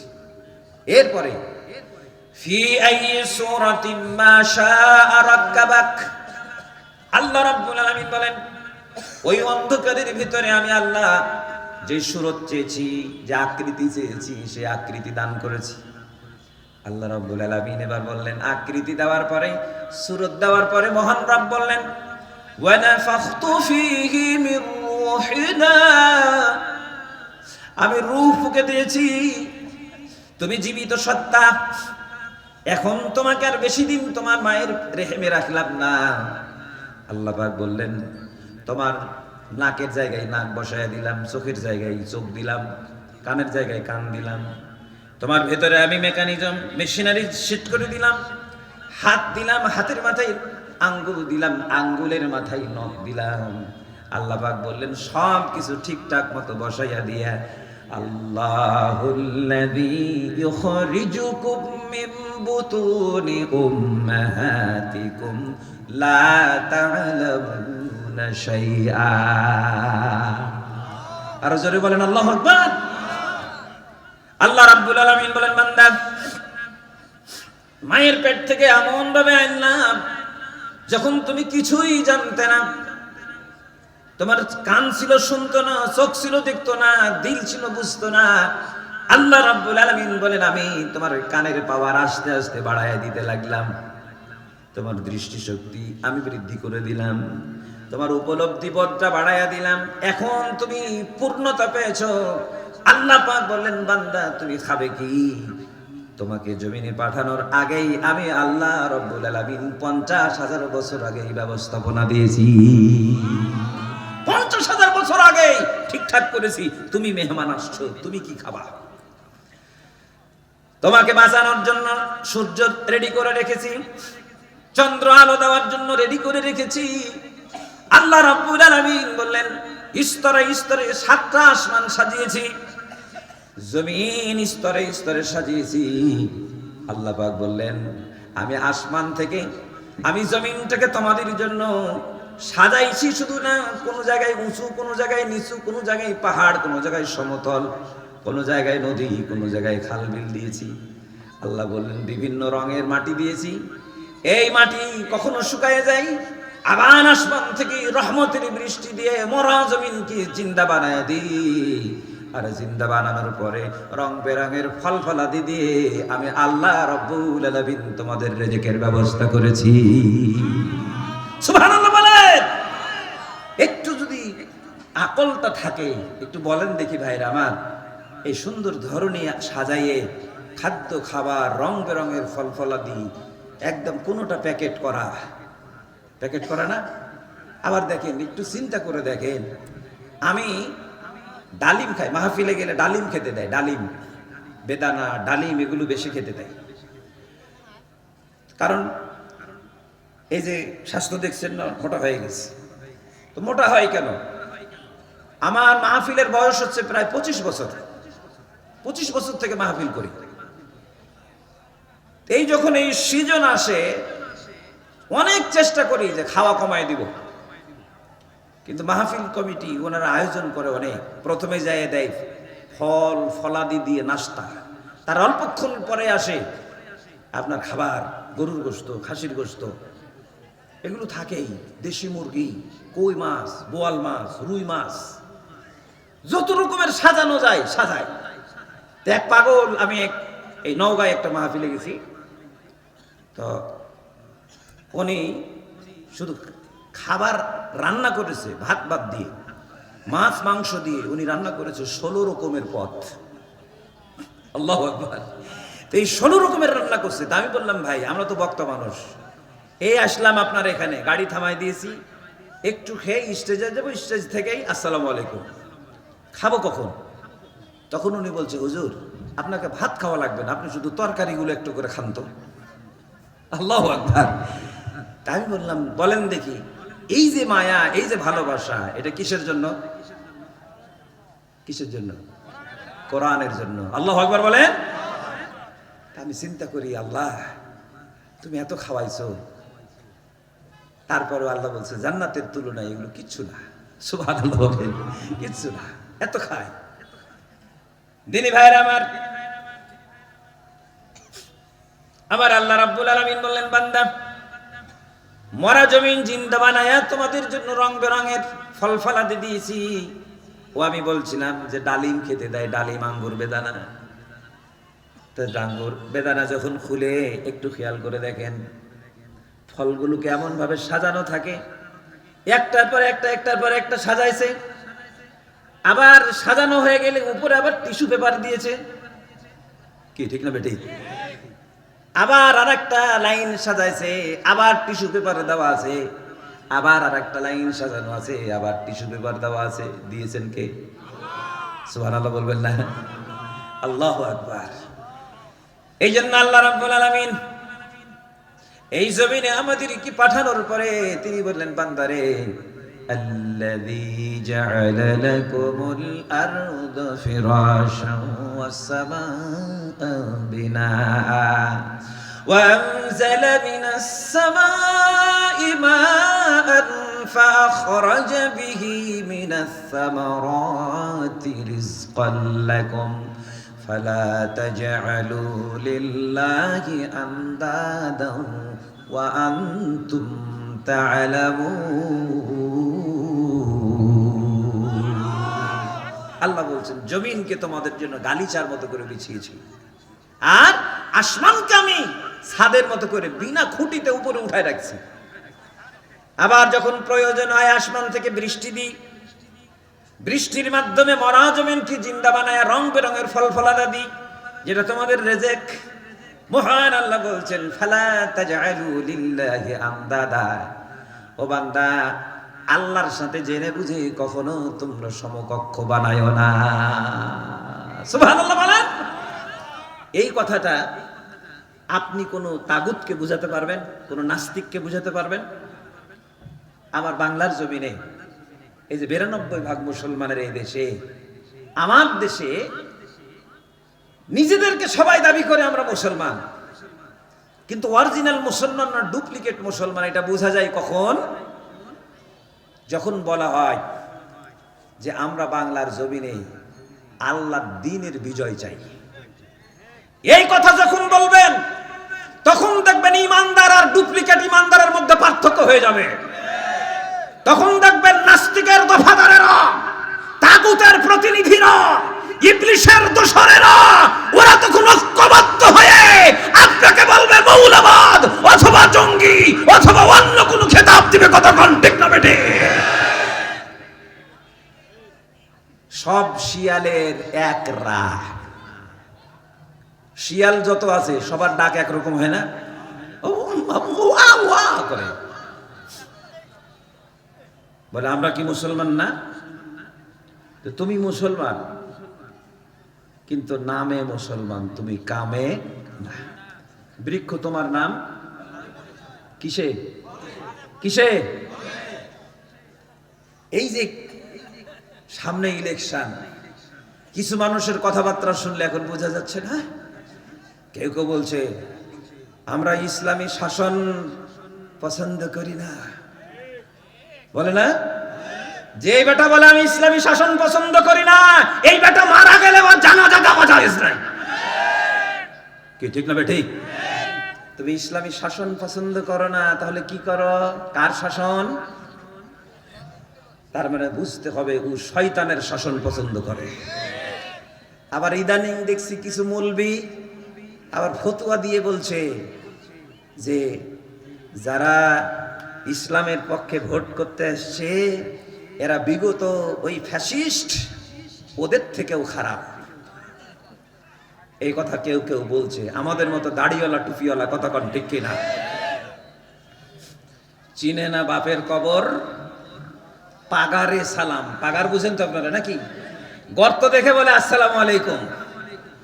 এরা এত পিটুনি খাইছে তাও লজ্জা হয়নি।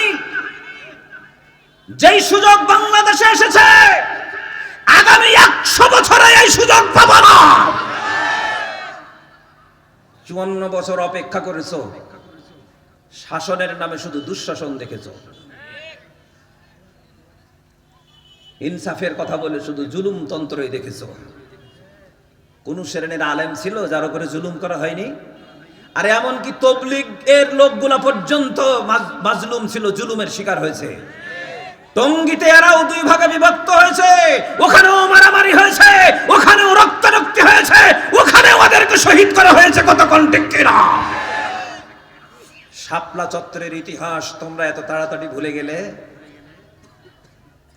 আল্লামা বাবুনগরীকে পঙ্গু বানায় জেলখানা থেকে কাঁধের উপরে ভর করে ল্যাংড়া বানায় বের করা হলো, ভুলে গেলে?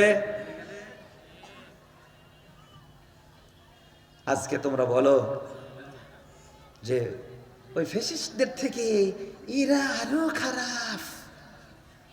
তার মানে বোঝা যাচ্ছে এদের মার এখনো বাকি আছে, এদের পিটুনি এখনো বাকি আছে। আল্লাহু আ'লামু বিআ'দাইকুম ওয়া কাফা বিল্লাহ। আল্লাহ বলছেন তোমাদের শত্রু কারা? আল্লাহ বলছেন ওই ইমানদারেরা তোমাদের শত্রু কারা আমি আল্লাহ ভালো করে জানি। আমার আল্লাহ ভালো করে জানেন মুসলমানদের শত্রু কারা। কতক্ষণ ঠিক কিনা? ইহুদি খ্রিস্টানরা শত্রু, মুশরিকরা শত্রু, কিন্তু আমার জমিনে আমরা দেখছি মুসলিম নামধারী কিছু আলেম এবং কিছু মুনাফিক এরা আরো বেশি শত্রু। কি কতক্ষণ ঠিক কিনা? ভাইরা কথা লম্বা হচ্ছে, মাইন্ড করছেন না তো? আমি বলছি যে সুযোগ বাংলাদেশে এসেছে,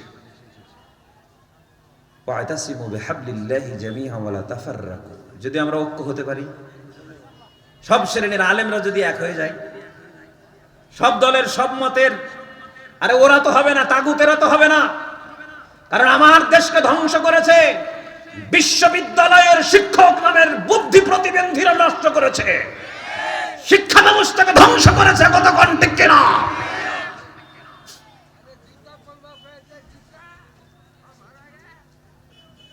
শিক্ষা ব্যবস্থায় তৈরি করলো কি শরীফ শরীফ আর গল্প। মন চাইলো বেটা ছেলে, মন চাইলো বেটি ছেলে, ওটাই হলো শিক্ষা ব্যবস্থা, সিলেবাস।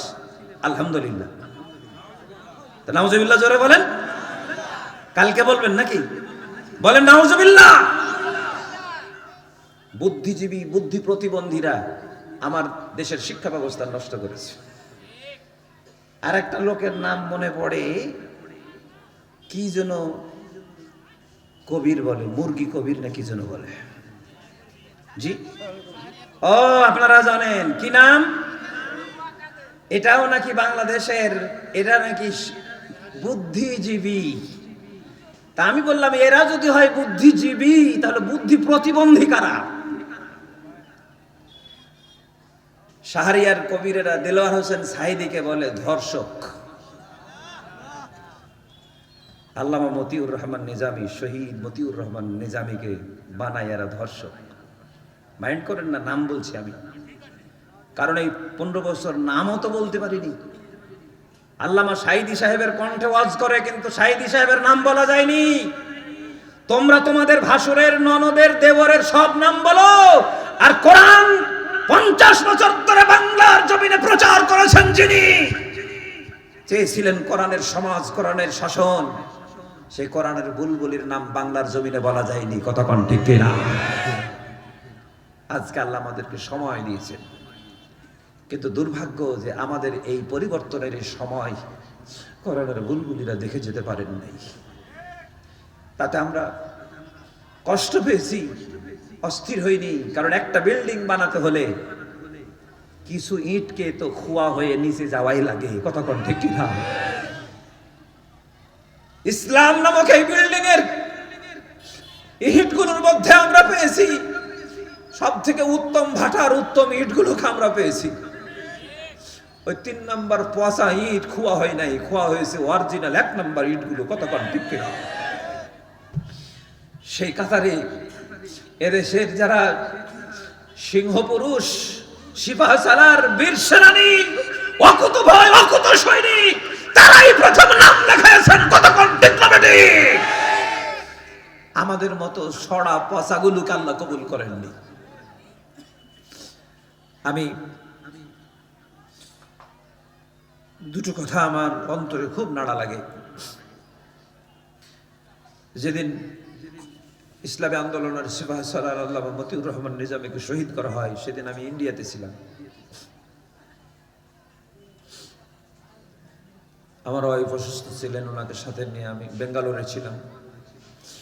বেঙ্গালোর থেকে যখন ফিরছি, ট্রেনে আছি, তখন ইন্ডিয়ার চেন্নাইয়ের এক মুসলিম ভাই আমার পাশে বসা ছিলেন। উনি আমাকে জানতে চাইলেন আমি কোথায় বাড়ি। আমি বললাম, ভাই আমি বাংলাদেশ। ভাই সেদিন বললেন, আজকে গত রাতে তোমার বাংলাদেশে একটা ঘটনা ঘটেছে, তুমি শুনেছ? আমি বললাম, আমি তো 15 দিন ইন্ডিয়া আছি, শুনিনি, এদিকে খবর দেখা যায় না। তখন উনি মোবাইলে ছবি বের করে আমাকে দেখালেন, দেখো তো ইনাকে চিনো? আমি দেখলাম ইনি তো আমাদের নেতা মতিউর রহমান নিজামী। তখন উনি বলছেন, ইনাকে গত রাতে শহীদ করা হয়েছে। এ কথা বলার পরে উনিও সামলাতে পারলেন না, কাঁদতে লাগলেন, আমিও কাঁদলাম। উনি অনেকক্ষণ কাঁদার পরে বললেন, শোনো,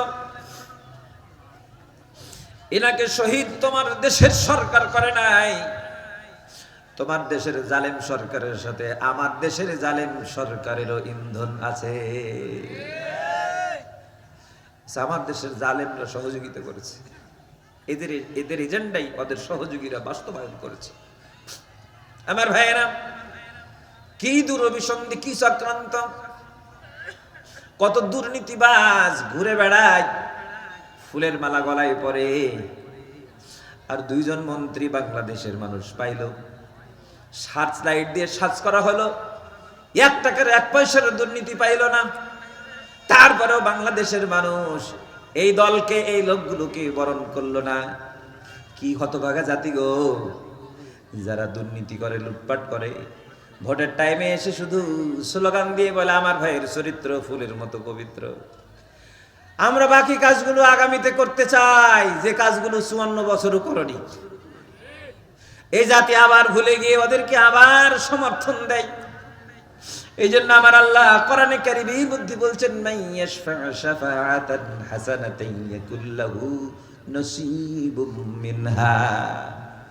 আল্লাহ বলছেন, কেউ যদি ভালো কাজে সহযোগী হয়, ভালো লোকের সমর্থক হয়, ভালো লোক যত ভালো কাজ করবে, আল্লাহ রাব্বুল আলামিন বলছেন এই ভালো কাজের শুধু উনি সওয়াব পাবে না, যারা সহযোগী ছিল তারা সবাই সওয়াব পাবে।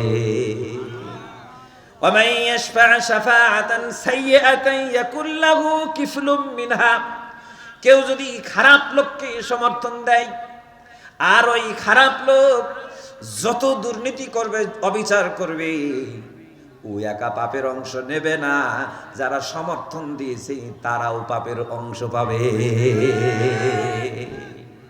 মনে করেন ভোট আপনার, এটা নিজের নিজের সম্পদ না, জি না, এটা হচ্ছে জাতীয় সম্পদ। আমার ভোট আমি দিব, যাকে তাকে তাকে দেব এমন না। আপনি যদি ইমানদার হন তাহলে আপনার সমর্থন ইমানদারের পক্ষেই থাকা লাগবে। কি ঠিক না ঠিক? এই জন্য আগামী দিনে সিদ্ধান্ত নিতে হবে, যেটা আপনারা 54 বছরে পান নাই, আল্লাহর আইন চাই। কি আওয়াজ দিয়ে বলেন? সৎ লোকের আল্লাহর, এই দুইটা স্লোগান দিতে পারবেন তো? শুধু স্লোগান দিলে হবে না, যেই সুযোগ এসেছে এবার যদি মুসলমান হাতছাড়া করেন আগামী 100 বছর অপেক্ষা করতে হবে, আর এই সুযোগ পাবেন না। এই সুযোগ করে দিয়েছে কে? জোরে বলেন কে?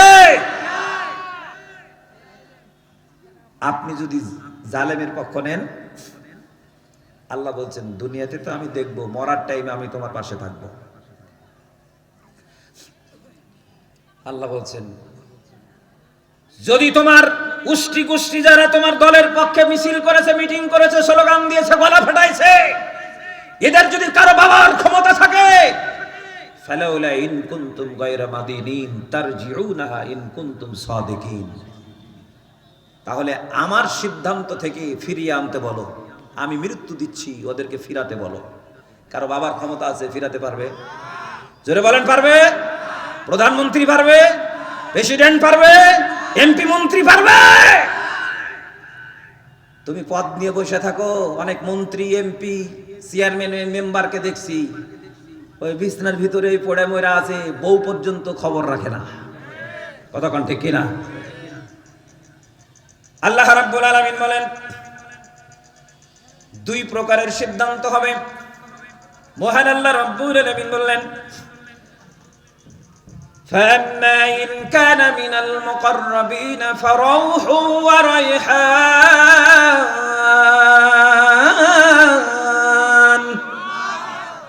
যারা আল্লাহর প্রিয়, আল্লাহর নৈকট্যশীল, আল্লাহ বলছেন এদের দুনিয়ার জীবন ছেড়ে যাওয়ার সাথে সাথেই আমি ওদেরকে আরামের জায়গা দিব, উত্তম জীবন উপকরণ দেব, আর ওদের জন্য নিয়ামতে ভরা জান্নাত দেব। সুবহানাল্লাহ বলেন। তাহলে দুনিয়ার জীবনটা আরাম নাকি আখিরাতের জীবনটা আরাম? আল্লাহ বলছেন ফারাউহু ওয়া রাইহান, আরামের জীবন দিব। রৌহান মানে আরামের জীবন। কে দিবে? বলুন ওখানে আবার আরামের জীবন কি করে হবে? জি, এখানে কি কাজ না করলে খেতে পাওয়া যায়? যতই আপনি জমিদারের বেটা জমিদার হন, আপনাকে কাজ করতেই হবে। কাজ করার পরে টেনশন, ঘুম আসে না। বাইরে যাওয়ার পরে চিন্তা করে বউ ঠিক আছে না নাই, বেটা কি করছে, নাতিপুতি কি করছে, টেনশনের শেষ নেই। আমার এক ডাক্তার, আমি ডাক্তারদের ইমাম, তো ডাক্তার সাহেব একটু কেমন যেন উল্টো পাল্টা লোক। আমাকে বলছে কুরবানি দিলাম হুজুর, গোশত 3 ভাগ করব না। আমাকে হুজুর বলছে 3 ভাগ ছাড়াই কুরবানি দেওয়া যায়। তো বললাম দিবেন। বড় ডিপ ফ্রিজ কিনে নিয়ে এসে গরু কুরবানি করে ফ্রিজে ঢুকাই দিয়েছে। অত ডাক্তারের টাকা, বুঝছেন তো, অভাব নেই। 20 দিনও হয়নি আমার কাছে এসে বলছে হুজুর একটু দোয়া করেন তো। বলছে কেন? বলছে 7 করে গরু কুরবানি দিলাম, কিন্তু বুক চিনচিন চিনচিন করছে। ডাক্তারের কাছে গেলাম, এনজিওগ্রাম করার পরে ডাক্তার বলছে যে আমার নাকি বোলাক, হার্টের ব্লক হয়েছে। আমাকে এখন ডাক্তার বললো 4 পা হারাম। তো 4 পা হারাম মানে কি? 4 পা হারাম মানে কি? মানে গরু হারাম, খাসি হারাম, তৈলাক্ত মাছ, তৈলাক্ত হারাম। তাই বললাম তাহলে এখন আপনার জন্য কি? তো হুজুর ওই যে আপনাকে বললাম যে 3 ভাগ না করে কুরবানি দেব, এই শাস্তি মনে হয় আল্লাহ দিয়ে দিল।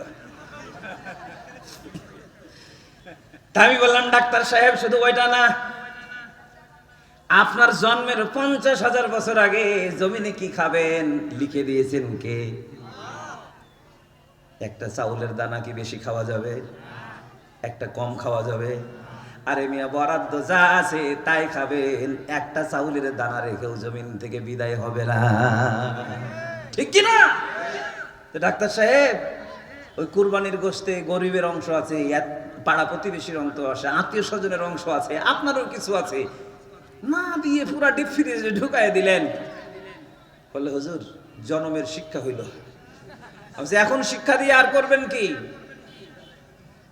আমার ভাইয়েরা, ডাক্তার সাহেবের হুঁশ আসলো, তখন আর কিছু করার। আমার আল্লাহ রাব্বুল আলামিন বলছেন আমি দুই শ্রেণীতে ভাগ করে দিব। ফাম্মা ইন কানা মিনাল মুকাররাবিন, আমার নৈকট্যশীল যারা দুনিয়াতে, এদের যখন মৃত্যু হবে, মৃত্যুর উপরে আমি আল্লাহ ওদের আরামের জায়গা দিব, উত্তম জীবন উপকরণ দেব, আর নিয়ামতে ভরা জান্নাত দিব। সুবহানাল্লাহ বলে। আপনারা কি এটা চান? উত্তম জীবন চান? উত্তম জীবন উপকরণ চান? নিয়ামতে ভরা জান্নাত চান? তাহলে যদি চেয়ে থাকেন তাহলে স্লোগান দেন, খাও দাও ফুর্তি করো, দুনিয়াটা কি চলবে? তাহলে এই জমিন যার, আইন চলবে, এই জমিন যার, হুকুম চলবে, সৃষ্টি যার, অর্ডার চলবে। বলেন এই জমিন কার? আইন চলবে কার? আমরা কার? হুকুম মানব কার? গোলামি করব কার?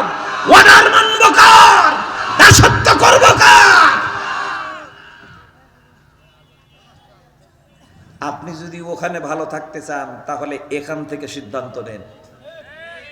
আর আপনার সমর্থন যদি তাগুতের পক্ষে যায় তাহলে মরেই দেখেন, আজ মরলে কাল 2 দিন কবরে শোয়ার সাথে সাথে ফেরেশতা হাজির, 2 জন আসবে, কেরামান কাতিবিন। কার বাহিনী? জোরে বলেন। আপনার নেতা থাকবে এক একজন ওখানে, নেত্রী, বাপ, মা, সন্তান, আত্মীয় স্বজন কেউ থাকবে? জিজ্ঞেস করা হবে, রব কি তোমার, দিন কি তোমার, রসুল তোমার কে? ফেরেশতা আসিয়া যেদিন জিজ্ঞাসা করিবে। আল্লাহু আকবার বলেন। তোমার রব কে, তোমার দিন কি, এবং তোমার রসুল কে? সেদিন কি জবাব দিবেন বলেন? মারা যাওয়ার টাইমে বলে বিসমিল্লাহি ওয়া আলা মিল্লাতি রাসূলিল্লাহ। বলে না আমি আওয়ামী লীগ করতাম, আমাকে বিসমিল্লাহি ওয়া আলা মিল্লাতি আওয়ামী লীগ বলিস, এটা বলে না। বিসমিল্লাহি ওয়া আলা মিল্লাতি ধানের শীষ, তাই বলে। বিসমিল্লাহি ওয়া আলা মিল্লাতি নাড়ি পাল্লা, বিসমিল্লাহি ওয়া আলা মিল্লাতি লাঙ্গল, জয় বাংলা বলে? কি বলে? বিসমিল্লাহি ওয়া আলা মিল্লাতে রাসূলিল্লাহ।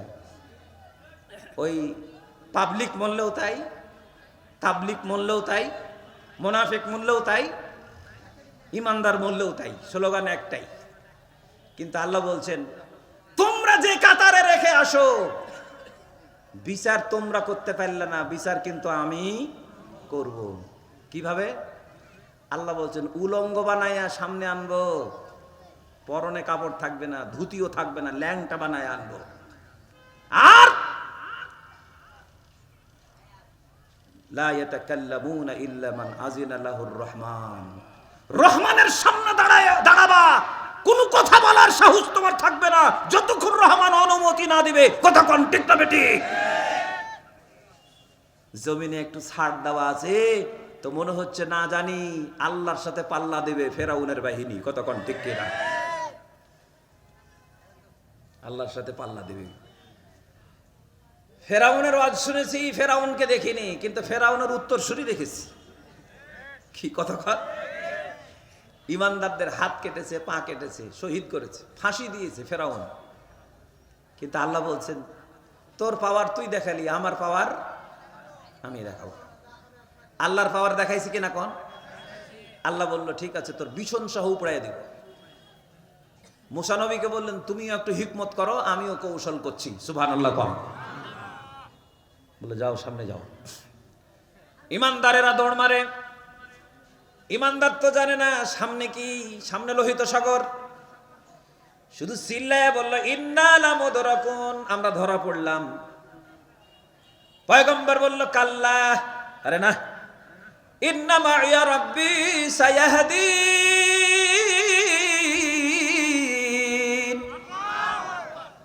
আমার রব সাথে আছেন, রাস্তা দেখায় দিবেন। সুবহানাল্লাহ বলে। আল্লাহ শুধু বললেন ইদরিব বিআসাকাল বাহর, মুসা তোমার কিচ্ছু কাজ করা লাগবে না, হাতের লাঠি দিয়ে শুধু বাহারে একটা মারো। সুবহানাল্লাহ বলেন। লাঠি দিয়ে মারো, এটা তোমার কাজ। তো মুসা তো ছিলেন কালিমুল্লাহ, আল্লাহর সাথে কথা বলতেন। আল্লাহকে জিজ্ঞেস করছেন, আল্লাহ আমি লাঠি মারলে কি হবে? তো মেরি দেখো, এক লাঠি মারাতে আল্লাহ রাস্তা বানালেন কয়টা? 12টা। মুসা নবী বললেন, আল্লাহ আমার লাঠি মারাতে রাস্তা হলো, তুমি বানাতে পারতা না?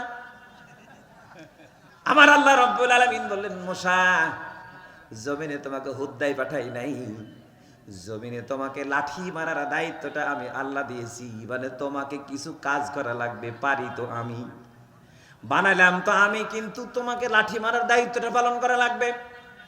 লাঠি মারবে তুমি, আর রাস্তা বানাবো। লাঠি মারবে কে? রাস্তা বানাবে কে? আবার আল্লাহ বলছেন এই কাজটা তোমার, যদি তুমি না করো তাহলে পিটুনি খাবা, আর যদি করো রাস্তা হয়ে যাবে, পার হয়ে যাবা। সুবহানাল্লাহ বলেন। এবার লাঠি হয়ে গেল। আল্লাহ বলেন ওয়া আনজাইনা মূসা ওয়া মান মা'হু আজমাইন। আল্লাহ পাক বলেন আমি মূসাকে এবং ঈমানদারদেরকে মুক্তি দিলাম, পার করায় দিলাম। এরপরে আসলো অরিজিনাল বাহিনী। আল্লাহ বলছেন আয় ছাগলাই, আয় ছাগলাই, আয় ছাগলাই, ডাকে না? কুতুর কুতুর ময়না দুধ খাবি তো, কুতুর কুতুর ময়না দুধ খাবি তো, আয় না। আল্লাহ ডাকছে আয় আয় আয়, আয় কবুতর আয়। যখন এসে দেখলো রাস্তা 12টা, জালেম বলছে আমার হুকুমে হয়েছে। ফেরাউন বলছে আমার হুকুমেই হয়েছে, রাস্তা নাকি ওর অর্ডারে হয়েছে। আল্লাহ বলছেন তুই এতদিনের রব দাবি করছিলি, আমি কিছু বলি নাই, কিন্তু আজকে তোর বিছন পর্যন্ত উপড়াইয়া ফেলবো, উচিত শিক্ষা তোকে দেব। সুবহানাল্লাহ বলেন। আল্লাহ পাক শুধু জিবরিলকে বলেন দেখ তো মুসা নবী আর ওর উম্মত ইমানদারেরা আছে না গেছে? তো আল্লাহ সবগুলো পার হয়ে গেছে। বলছে এবার দেখ এই ফেরাউন জালেমের বাহিনী ওর বিছন পর্যন্ত জমিনে আছে না নিচে নামছে? আল্লাহ সবগুলো নিচে নামছে। এবার আল্লাহ বলছেন পানি তুই হুকুম মানিস কার? তো বলছে আল্লাহ তোমার। বলছে আগে যা ছিলি এখন তাই হয়। আল্লাহু আকবার বলেন। এবার পানির গতি স্বাভাবিক। লোহিত সাগরের গতি যদি স্বাভাবিক হয়ে যায়, একটু যদি অস্বাভাবিকত্ব তৈরি করে, তাহলে শুধু উপরে উঠবে আর নিচে নামবে। এরকম এরকম কথা কোন ঠিক কিনা? এরকম যখন শুরু হয়েছে তখন বলছে ইন্নী আমানতু বিরাব্বি মূসা ওয়া হারুন, আমি মূসার হারুনের রব যেটা, এখন ওই রবকে মেনে নিলাম। ঠেলার নাম যে বুঝে না হিলে তাকে বুঝাও।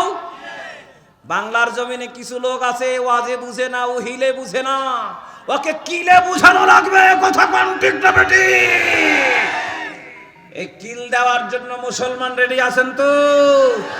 কারা কারা রেডি আছেন একটু হাত তুলে দেখান। লিল্লাহি তাকবীর। আল্লাহ কবুল করুন বলেন আমিন। এগুলো কিল দেওয়া বাহিনী, কথা কোন ঠিক না?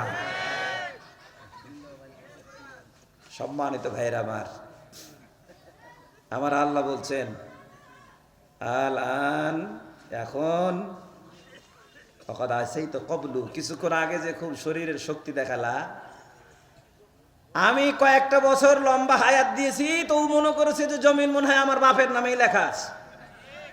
একবার ওইটা দখল করে, একবার ওইটা করে, একবার ওইটা করে। এ বাড়ি পছন্দ হয় না, অবকাশ যাপনের জন্য 36 বিঘা লাগবে। এরপরে ছুটি কাটানোর জন্য আর 32 বিঘা লাগবে। ওর বেটির জন্য 500 বিঘা লাগবে। বেটির জামাইয়ের জন্য 99 বিঘা লাগবে। কি কথা কন ঠিক কিনা? আর এদেশের জনগণ মনে হয় হাওয়া খেয়ে বাঁচবে। আবার আল্লাহ পাক বলছেন ফালাম্মা নাসু মা যুক্কিরু বিহি ফাতাহনা আলাইহিম আবওয়াবা কুল্লি শাই। আল্লাহ বলছেন যখন জালেম জুলুম করে, মহান আল্লাহ বলছেন আমিও একটু সুতা ঢিল মারি। ঢিল দেয় কে? আল্লাহ বলছেন আল্লাহর ঢিল দেওয়া কি জানেন? উঁচু যেখানে হাত দিবে ওটাই শোনা হবে, ওর পথে কোনো কাঁটা থাকবে না। কারণ জালেমদের সব থেকে বড় ভয় হচ্ছে ইমানদারেরা। কথা কন ঠিক কিনা? ফেরাউনের ভয় ছিল মুসা নবী আর ইমানদারেরা। বিগত সময়ে আমরা দেখেছি জালেমেরা তবলিগ জামাতকে ভয় করে না, হেফাজতকে ভয় করে না, ওরা ভয় করেছে ইসলামী আন্দোলনের নেতা এবং কর্মীদেরকে। কথা কন ঠিক না বেটে?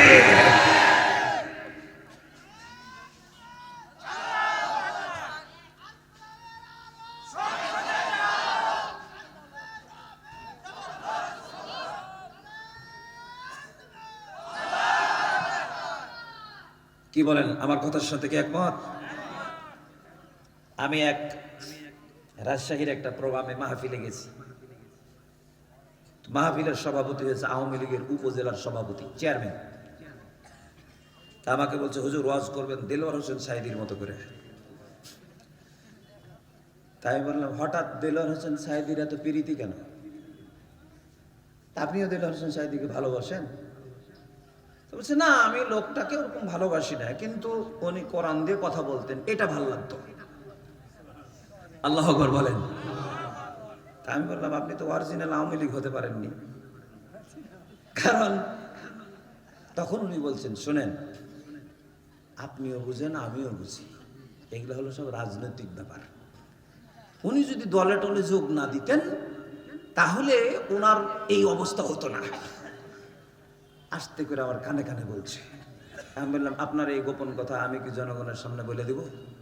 তো বলছে না হুজুর এটা বলেন না, কারণ আপনি তো বুঝতেই পারছেন, তবে ওয়াজ আপনি করে দেন সমানে, আমি আছি কিচ্ছু হবে না। আমি বললাম সর্বনাশ করেছে। বুঝলেন তো গোপন কথা কি? গোপন কথা হচ্ছে দেলোয়ার হোসেন সাইদিই থাকতো যদি কোনো দলে যোগ না দিত। তার মানে ওরা দল করবে আপত্তি নাই, হুজুর দল করলেই অসুবিধা আছে। তো হুজুর তো দল করে মানুষের দল না, হুজুর করে আল্লাহর দল। কার দল?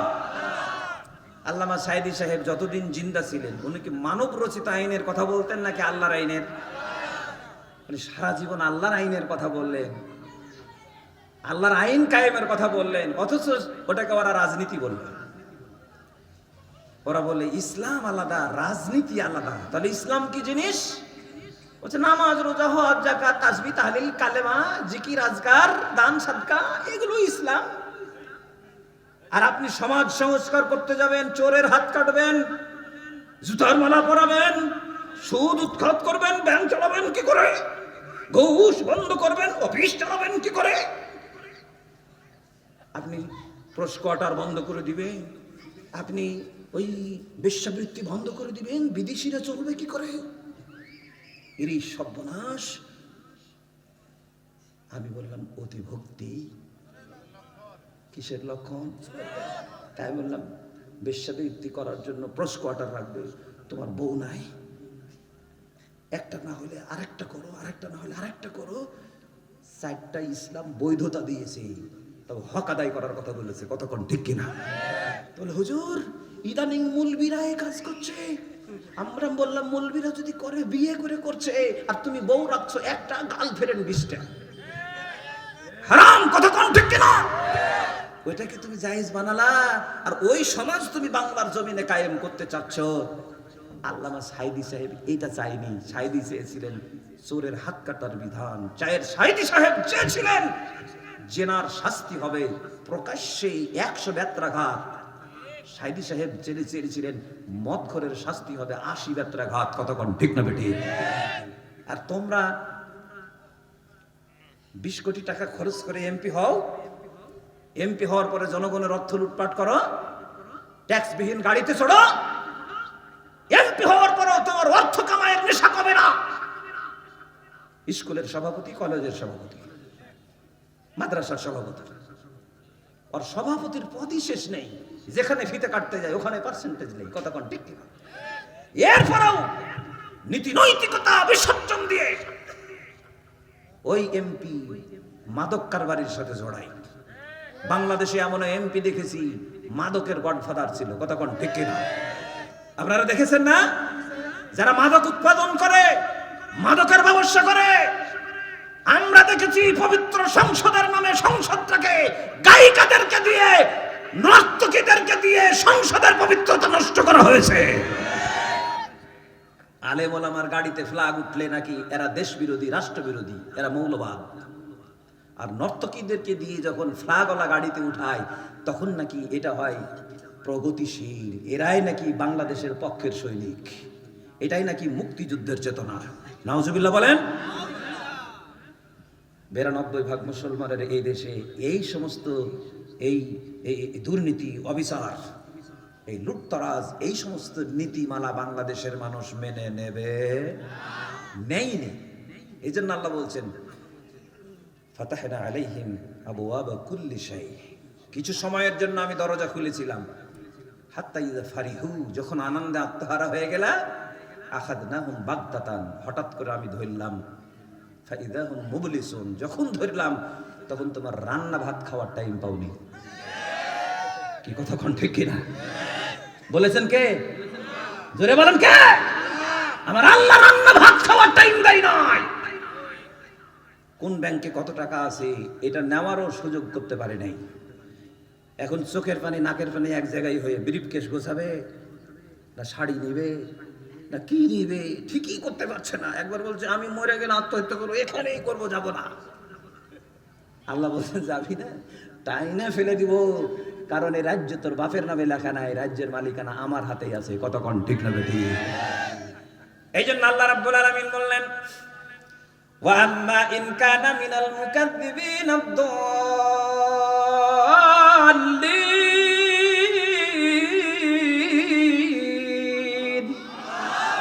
আল্লাহ বলছেন জমিনে কিছু মিথ্যুক আছে, মিথ্যা কথা বলে। আমরা দেখি একদম ডাইরেক্ট মিথ্যা কথা বলছে। আমি বললাম ভাই মিথ্যা কথা বললেন যে? তো বলছে এটা রাজনৈতিক কথা হুজুর। রাজনৈতিক নাকি মিথ্যা বলা যায় আছে? রাজনীতিতে মিথ্যা চলে। আমি বললাম তুমি যে কয়েকদিন আগে রসুলের রওজা জিয়ারত করে আসলে, মক্কা মদিনা সফর করে আসলে, তো বলছে হুজুর এটা তো আমি সবের নিয়তে গেছিলাম, রসুলকে সালাম দিয়ে এসছি। রসুলকে সালাম দিয়ে মিয়া সালাম দিলা। আল্লাহ নিজে বলছেন লাকাদ কানা লাকুম ফি রাসূলিল্লাহি উসওয়াতুন হাসানা, আমাদের জন্য মডেল হলেন গেছি। তুই অমুক খাস তমুক খাস, মহিলারা ঝগড়া লাগলে এরকম বলে না, মুখে যা আসছে আমি বলতে পারছি না, কারণ এতগুলো নাম আমার জানা নাই। তো পাশ দিয়ে যাচ্ছি, ওর মুখে যা আসছি, এই খাস সেই খাস, মুখ খাস তমুক খাস, তোর বলতে। আর এক মহিলা তখন বলছে তুই ভাত খাস, পোলাও খাস, আঙ্গুর খাস, তুই ডালিম খাস, বেদানা খাস। তো পাশে থেকে দাঁড়ায় একজন বলছে আচ্ছা ও এত খারাপ করে বলছি, তুই এত ভালো করে বলছিস। তো বলছে ও যেগুলো খাই সেগুলো বললো, আমি যেগুলো খাই সেগুলো বললাম। কি ও যেগুলো খাই সেগুলো বলেছে, আর আমি যেগুলো খাই সেগুলো আমি বলেছি। তা আমার দেশের জালেম আর বিপদগামী নেতারা, মিথ্যুক নেতারা যা করে ওরা তাই বলে। কতক্ষণ ঠিক কিনা? ওরা যা খায় তাই বলে, যা করে তাই বলে। আর ইসলামী আন্দোলনের নেতারা যা করে তাই বলে। সুতরাং সিদ্ধান্ত নেওয়ার পালা এখন আপনাদের। আরামদায়ক জায়গায় জান্নাতে থাকতে চান নাকি আল্লাহ বলছেন ফানুজুলুম মিন হামিম, মিথ্যুক প্রতারক যারা, আল্লাহ বলছেন ফানুজুলুম মিন হামিম, ওদের মেহমানদারি করব গরম পানি দিয়ে। আল্লাহ মেহমানদারি করবে, হামিম মানে গরম পানি, হামিম মানে কি? নুজুল মানে মেহমানদারি। আল্লাহ বলছেন আপ্যায়ন করব আমি গরম পানি দিয়ে, রেডি করা আছে। ওয়া তাসলিয়াতু জাহিম, আল্লাহ বলছেন দহন, আগুনের দহন মানে আগুনের জ্বালানি দিয়ে আমি আপ্যায়ন করব। অতএব মরতেই দেরি হবে, গরম পানি পাইতে দেরি, জাহান্নামের আগুন পাইতে দেরি হবে। আজকে লুটপাট করলা, জনগণ কান্দে, কিছুই করতে পারলো না। কিন্তু চরম বাস্তবতা হলো খাল কাটলা তুমি, কিন্তু গর্ত খনন করলা তুমি, আবার ঘুরে ওই গর্তে পড়লাও তুমি। কি ঠিক না বেঠিক? আমি ওই টাইমে বলছিলাম ট্রাইব্যুনাল গঠন হয়েছে, ট্রাইব্যুনালটার জন্য থাকে। আমি বলেছিলাম এই কথা বলার কারণে আমাকে রাষ্ট্রবিরোধী মামলা বানাইয়া আমার বিরুদ্ধে রাষ্ট্রবিরোধী মামলা দিয়েছিল। আমি বলছিলাম ট্রাইব্যুনাল তৈরি করেছে এটার জন্য চলমান থাকে, কারণ ধর্ষকের শাস্তি হচ্ছে ট্রাইব্যুনালে, তাহলে বাংলাদেশে তো ধর্ষণ করার পরে জাহাঙ্গীরনগর বিশ্ববিদ্যালয়ে সেঞ্চুরি করেছে। ইনাদের যদি ফাঁসি হয় তাহলে তোমার সোনার সন্তান এরও ফাঁসি হবে ওই ট্রাইব্যুনালে। কথা কোন ঠিক কিনা? কিন্তু আল্লাহর কি হুকুম দেখেন, কাঁটা বিছালা কিন্তু তোমার পায়ে কাঁটা ফুটে গেল। নিরপরাধ মানুষগুলোকে বিচারের নামে প্রহসন করে ফাঁসি দিলে গো। আর আল্লাহ রাব্বুল আলামিন ওই ট্রাইব্যুনালে এই আবার কেন জানি তোমার গলায় ফিতা পরাইয়া দিল। কি দিনী ভাইরা, রাগ করলে করেন, কষ্ট পাইলে পালেন, কিন্তু আমার আল্লাহ রাব্বুল আলামিন যা বলেছেন এটাই সত্য। ফানুজুলুম মিন হামিম। আজকে তুমি এই পথে গেলা, মরতেই দেরি, গরম পানি দিয়ে আপ্যায়ন পাইতে দেরি হবে। আর আগুনের লেলিহান যুক্ত শিখা, আল্লাহ বলছেন এটাও থাকবে তোমার জন্য মওজুদ। ইন্না হাযা লাহু হাক্কুল ইয়াকিন। আল্লাহ বলছেন এটাই চূড়ান্ত সত্য। ফাসাব্বিহ বিসমি রাব্বিকাল আযীম। মহান রব যিনি, সে রবের প্রশংসার সাথে তাসবিহ পড়ো। এই জমিনেই পড়ো, মরার পরে না, মরার আগেই পড়ো। কতক্ষণ ঠিক কিনা? আপনি যদি রবের পক্ষের লোক হন তাহলে নামাজে যা বলেন বাস্তবে তা করা লাগবে। নামাজে বলেন আলহামদুলিল্লাহি রাব্বিল, পড়েন আমার সাথে আলহামদুলিল্লাহি রাব্বিল। সমস্ত প্রশংসা কার? যে আল্লাহ সমস্ত জগতের মালিক, উনারই প্রশংসা। নামাজে আওয়ামী লীগ বললো, বিএনপি বললো, জামাত বললো, জাতীয় পার্টি বললো, চরমনাই বললো, রাজারবাগীও বললো, দেওয়ানবাগী, আহলে হাদিস হানাফি সবাই বললো আলহামদুলিল্লাহি রাব্বিল। কিন্তু নামাজ থেকে বের হওয়ার পরে ময়দানে এসেই আল্লাহকে আর জমিনের মালিক বানায় না, রব বানায় না। বিচারালয়ের বিচারপতি হলো বিচারালয়ের মালিক, আর এমপি মন্ত্রী হলো আইনের মালিক। আল্লাহর আইন চলে না, আইন তখন ওদেরটাই চলে। কথা কোন ঠিক কিনা? এই জন্য আমার আল্লাহ রাব্বুল আলামিন বলছেন ইন্না হাযা লাহু হাক্কুল ইয়াকিন। সত্য কিন্তু সত্যই, চূড়ান্ত সত্য।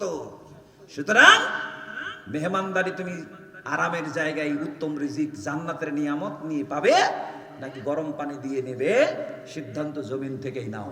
অতএব আসুন আমার ব্যক্তি জীবন, পারিবারিক জীবন, সামাজিক জীবন, রাজনৈতিক জীবন, অর্থনৈতিক জীবন পরিচালনার নীতিমালা বলে দিয়েছেন কে? এই কোরআন, এই কোরআনের মাদ্রাসা, এই কোরআনের মাহফিল। 54 বছর ধরে আমরা শুধু মাহফিলই করলাম, স্বাদ পাইলাম না। আমাদের আজকের প্রধান অতিথি বলে গেলেন আল্লাহ যদি কোনোদিন কবুল করে মাদ্রাসাকার ভিক্ষা করা লাগবে। এটাই হওয়া উচিত। আমার বাংলাদেশে কত সরকারি ভাতা পাওয়ার কত দপ্তর আছে গো, কিন্তু মসজিদের ইমাম আর মাদ্রাসার শিক্ষক এরা মনে হচ্ছে যে যতদিন বাঁচবে এদের এই জনগণের ভিক্ষা নিয়েই চলতে হবে। অথচ 3.5 লক্ষ মসজিদ বাংলাদেশে, 3.5 লক্ষ 4 লক্ষ মসজিদ, একজন করে ইমাম হলেও 4 লক্ষ, ইমাম মুয়াজ্জিন দিয়ে 8 লক্ষ। এরা এই ভিক্ষুকের মতো 6,000 7,000 8,000 টাকা বেতন নিয়ে কত সভাপতির ঝাড়ি, সেক্রেটারির ঝাড়ি নিয়ে চলে। এদের দিকে কেউ তাকায় দেখলো না, আর বলে হুজুর আপনারা তো আমাদের নেতা।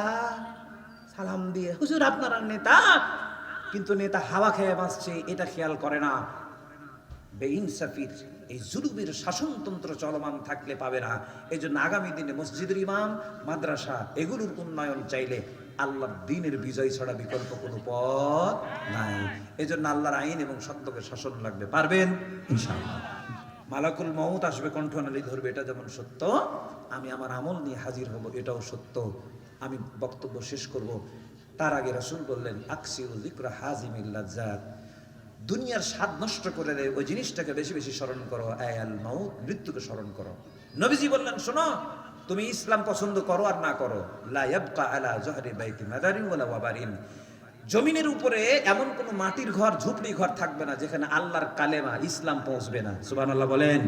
মুহাদ্দিসিনগণ বলছেন এখনই ওই সময় গোটা পৃথিবীতে আগামী শতাব্দী গোটা দুনিয়ায় মুসলমানরা শাসন করবে, এটা আপনি লিখে নেন। আলহামদুলিল্লাহ বলেন।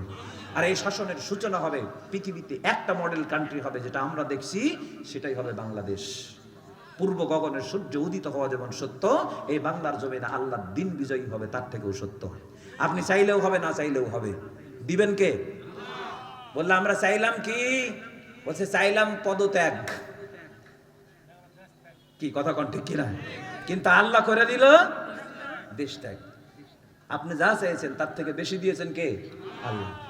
আপনি মনে করছেন যে মনে হয় হবে না, জি, আপনি চাইলেও বাংলাদেশে ইসলাম আসবে, না চাইলেও আসবে। এখন যদি আপনি সাক্ষী হয়ে পক্ষে থাকেন, তাহলে আল্লাহ আপনাকে জান্নাতের সুখ শান্তি নিয়ামত দেবে। আর যদি ওদের কথাই ভুলে গিয়ে ইসলামের বিপক্ষে যান, খাজা আবু তালেবের মতো, যে আমি আব্দুল মুত্তালিবের আদর্শের উপরেই থাকলাম, তাহলে আপনি সিদ্ধান্ত নেন, করার কিছু নাই। আমাদের তো ডিউটি এটা না যে দারোগা ধরে আপনাকে পিটায় সোজা করবো। ফাইলাম আন্নামা আলা রাসূলিনাল বালাগুল মুবিন। আমাদের ডিউটি হচ্ছে শুধু পৌঁছে দেওয়া। কতক্ষণ ঠিক না বেঠিক? সুতরাং এই আহ্বান পৌঁছে দিলাম। সর্বশেষ আবেদন রাখছি, রাসূলের প্রতিষ্ঠান মাদ্রাসা এটি চলমান আছে, থাকবে। আজকে কয়জন হাফেজ হলো? 10 জন হাফেজে কোরআন। আলহামদুলিল্লাহ, ছেলে এবং মেয়েদের মিলিয়ে। এটা আপনাদের অবদান। এর যাজা, এর প্রতিদান আপনারা পাবেন ইনশাআল্লাহ।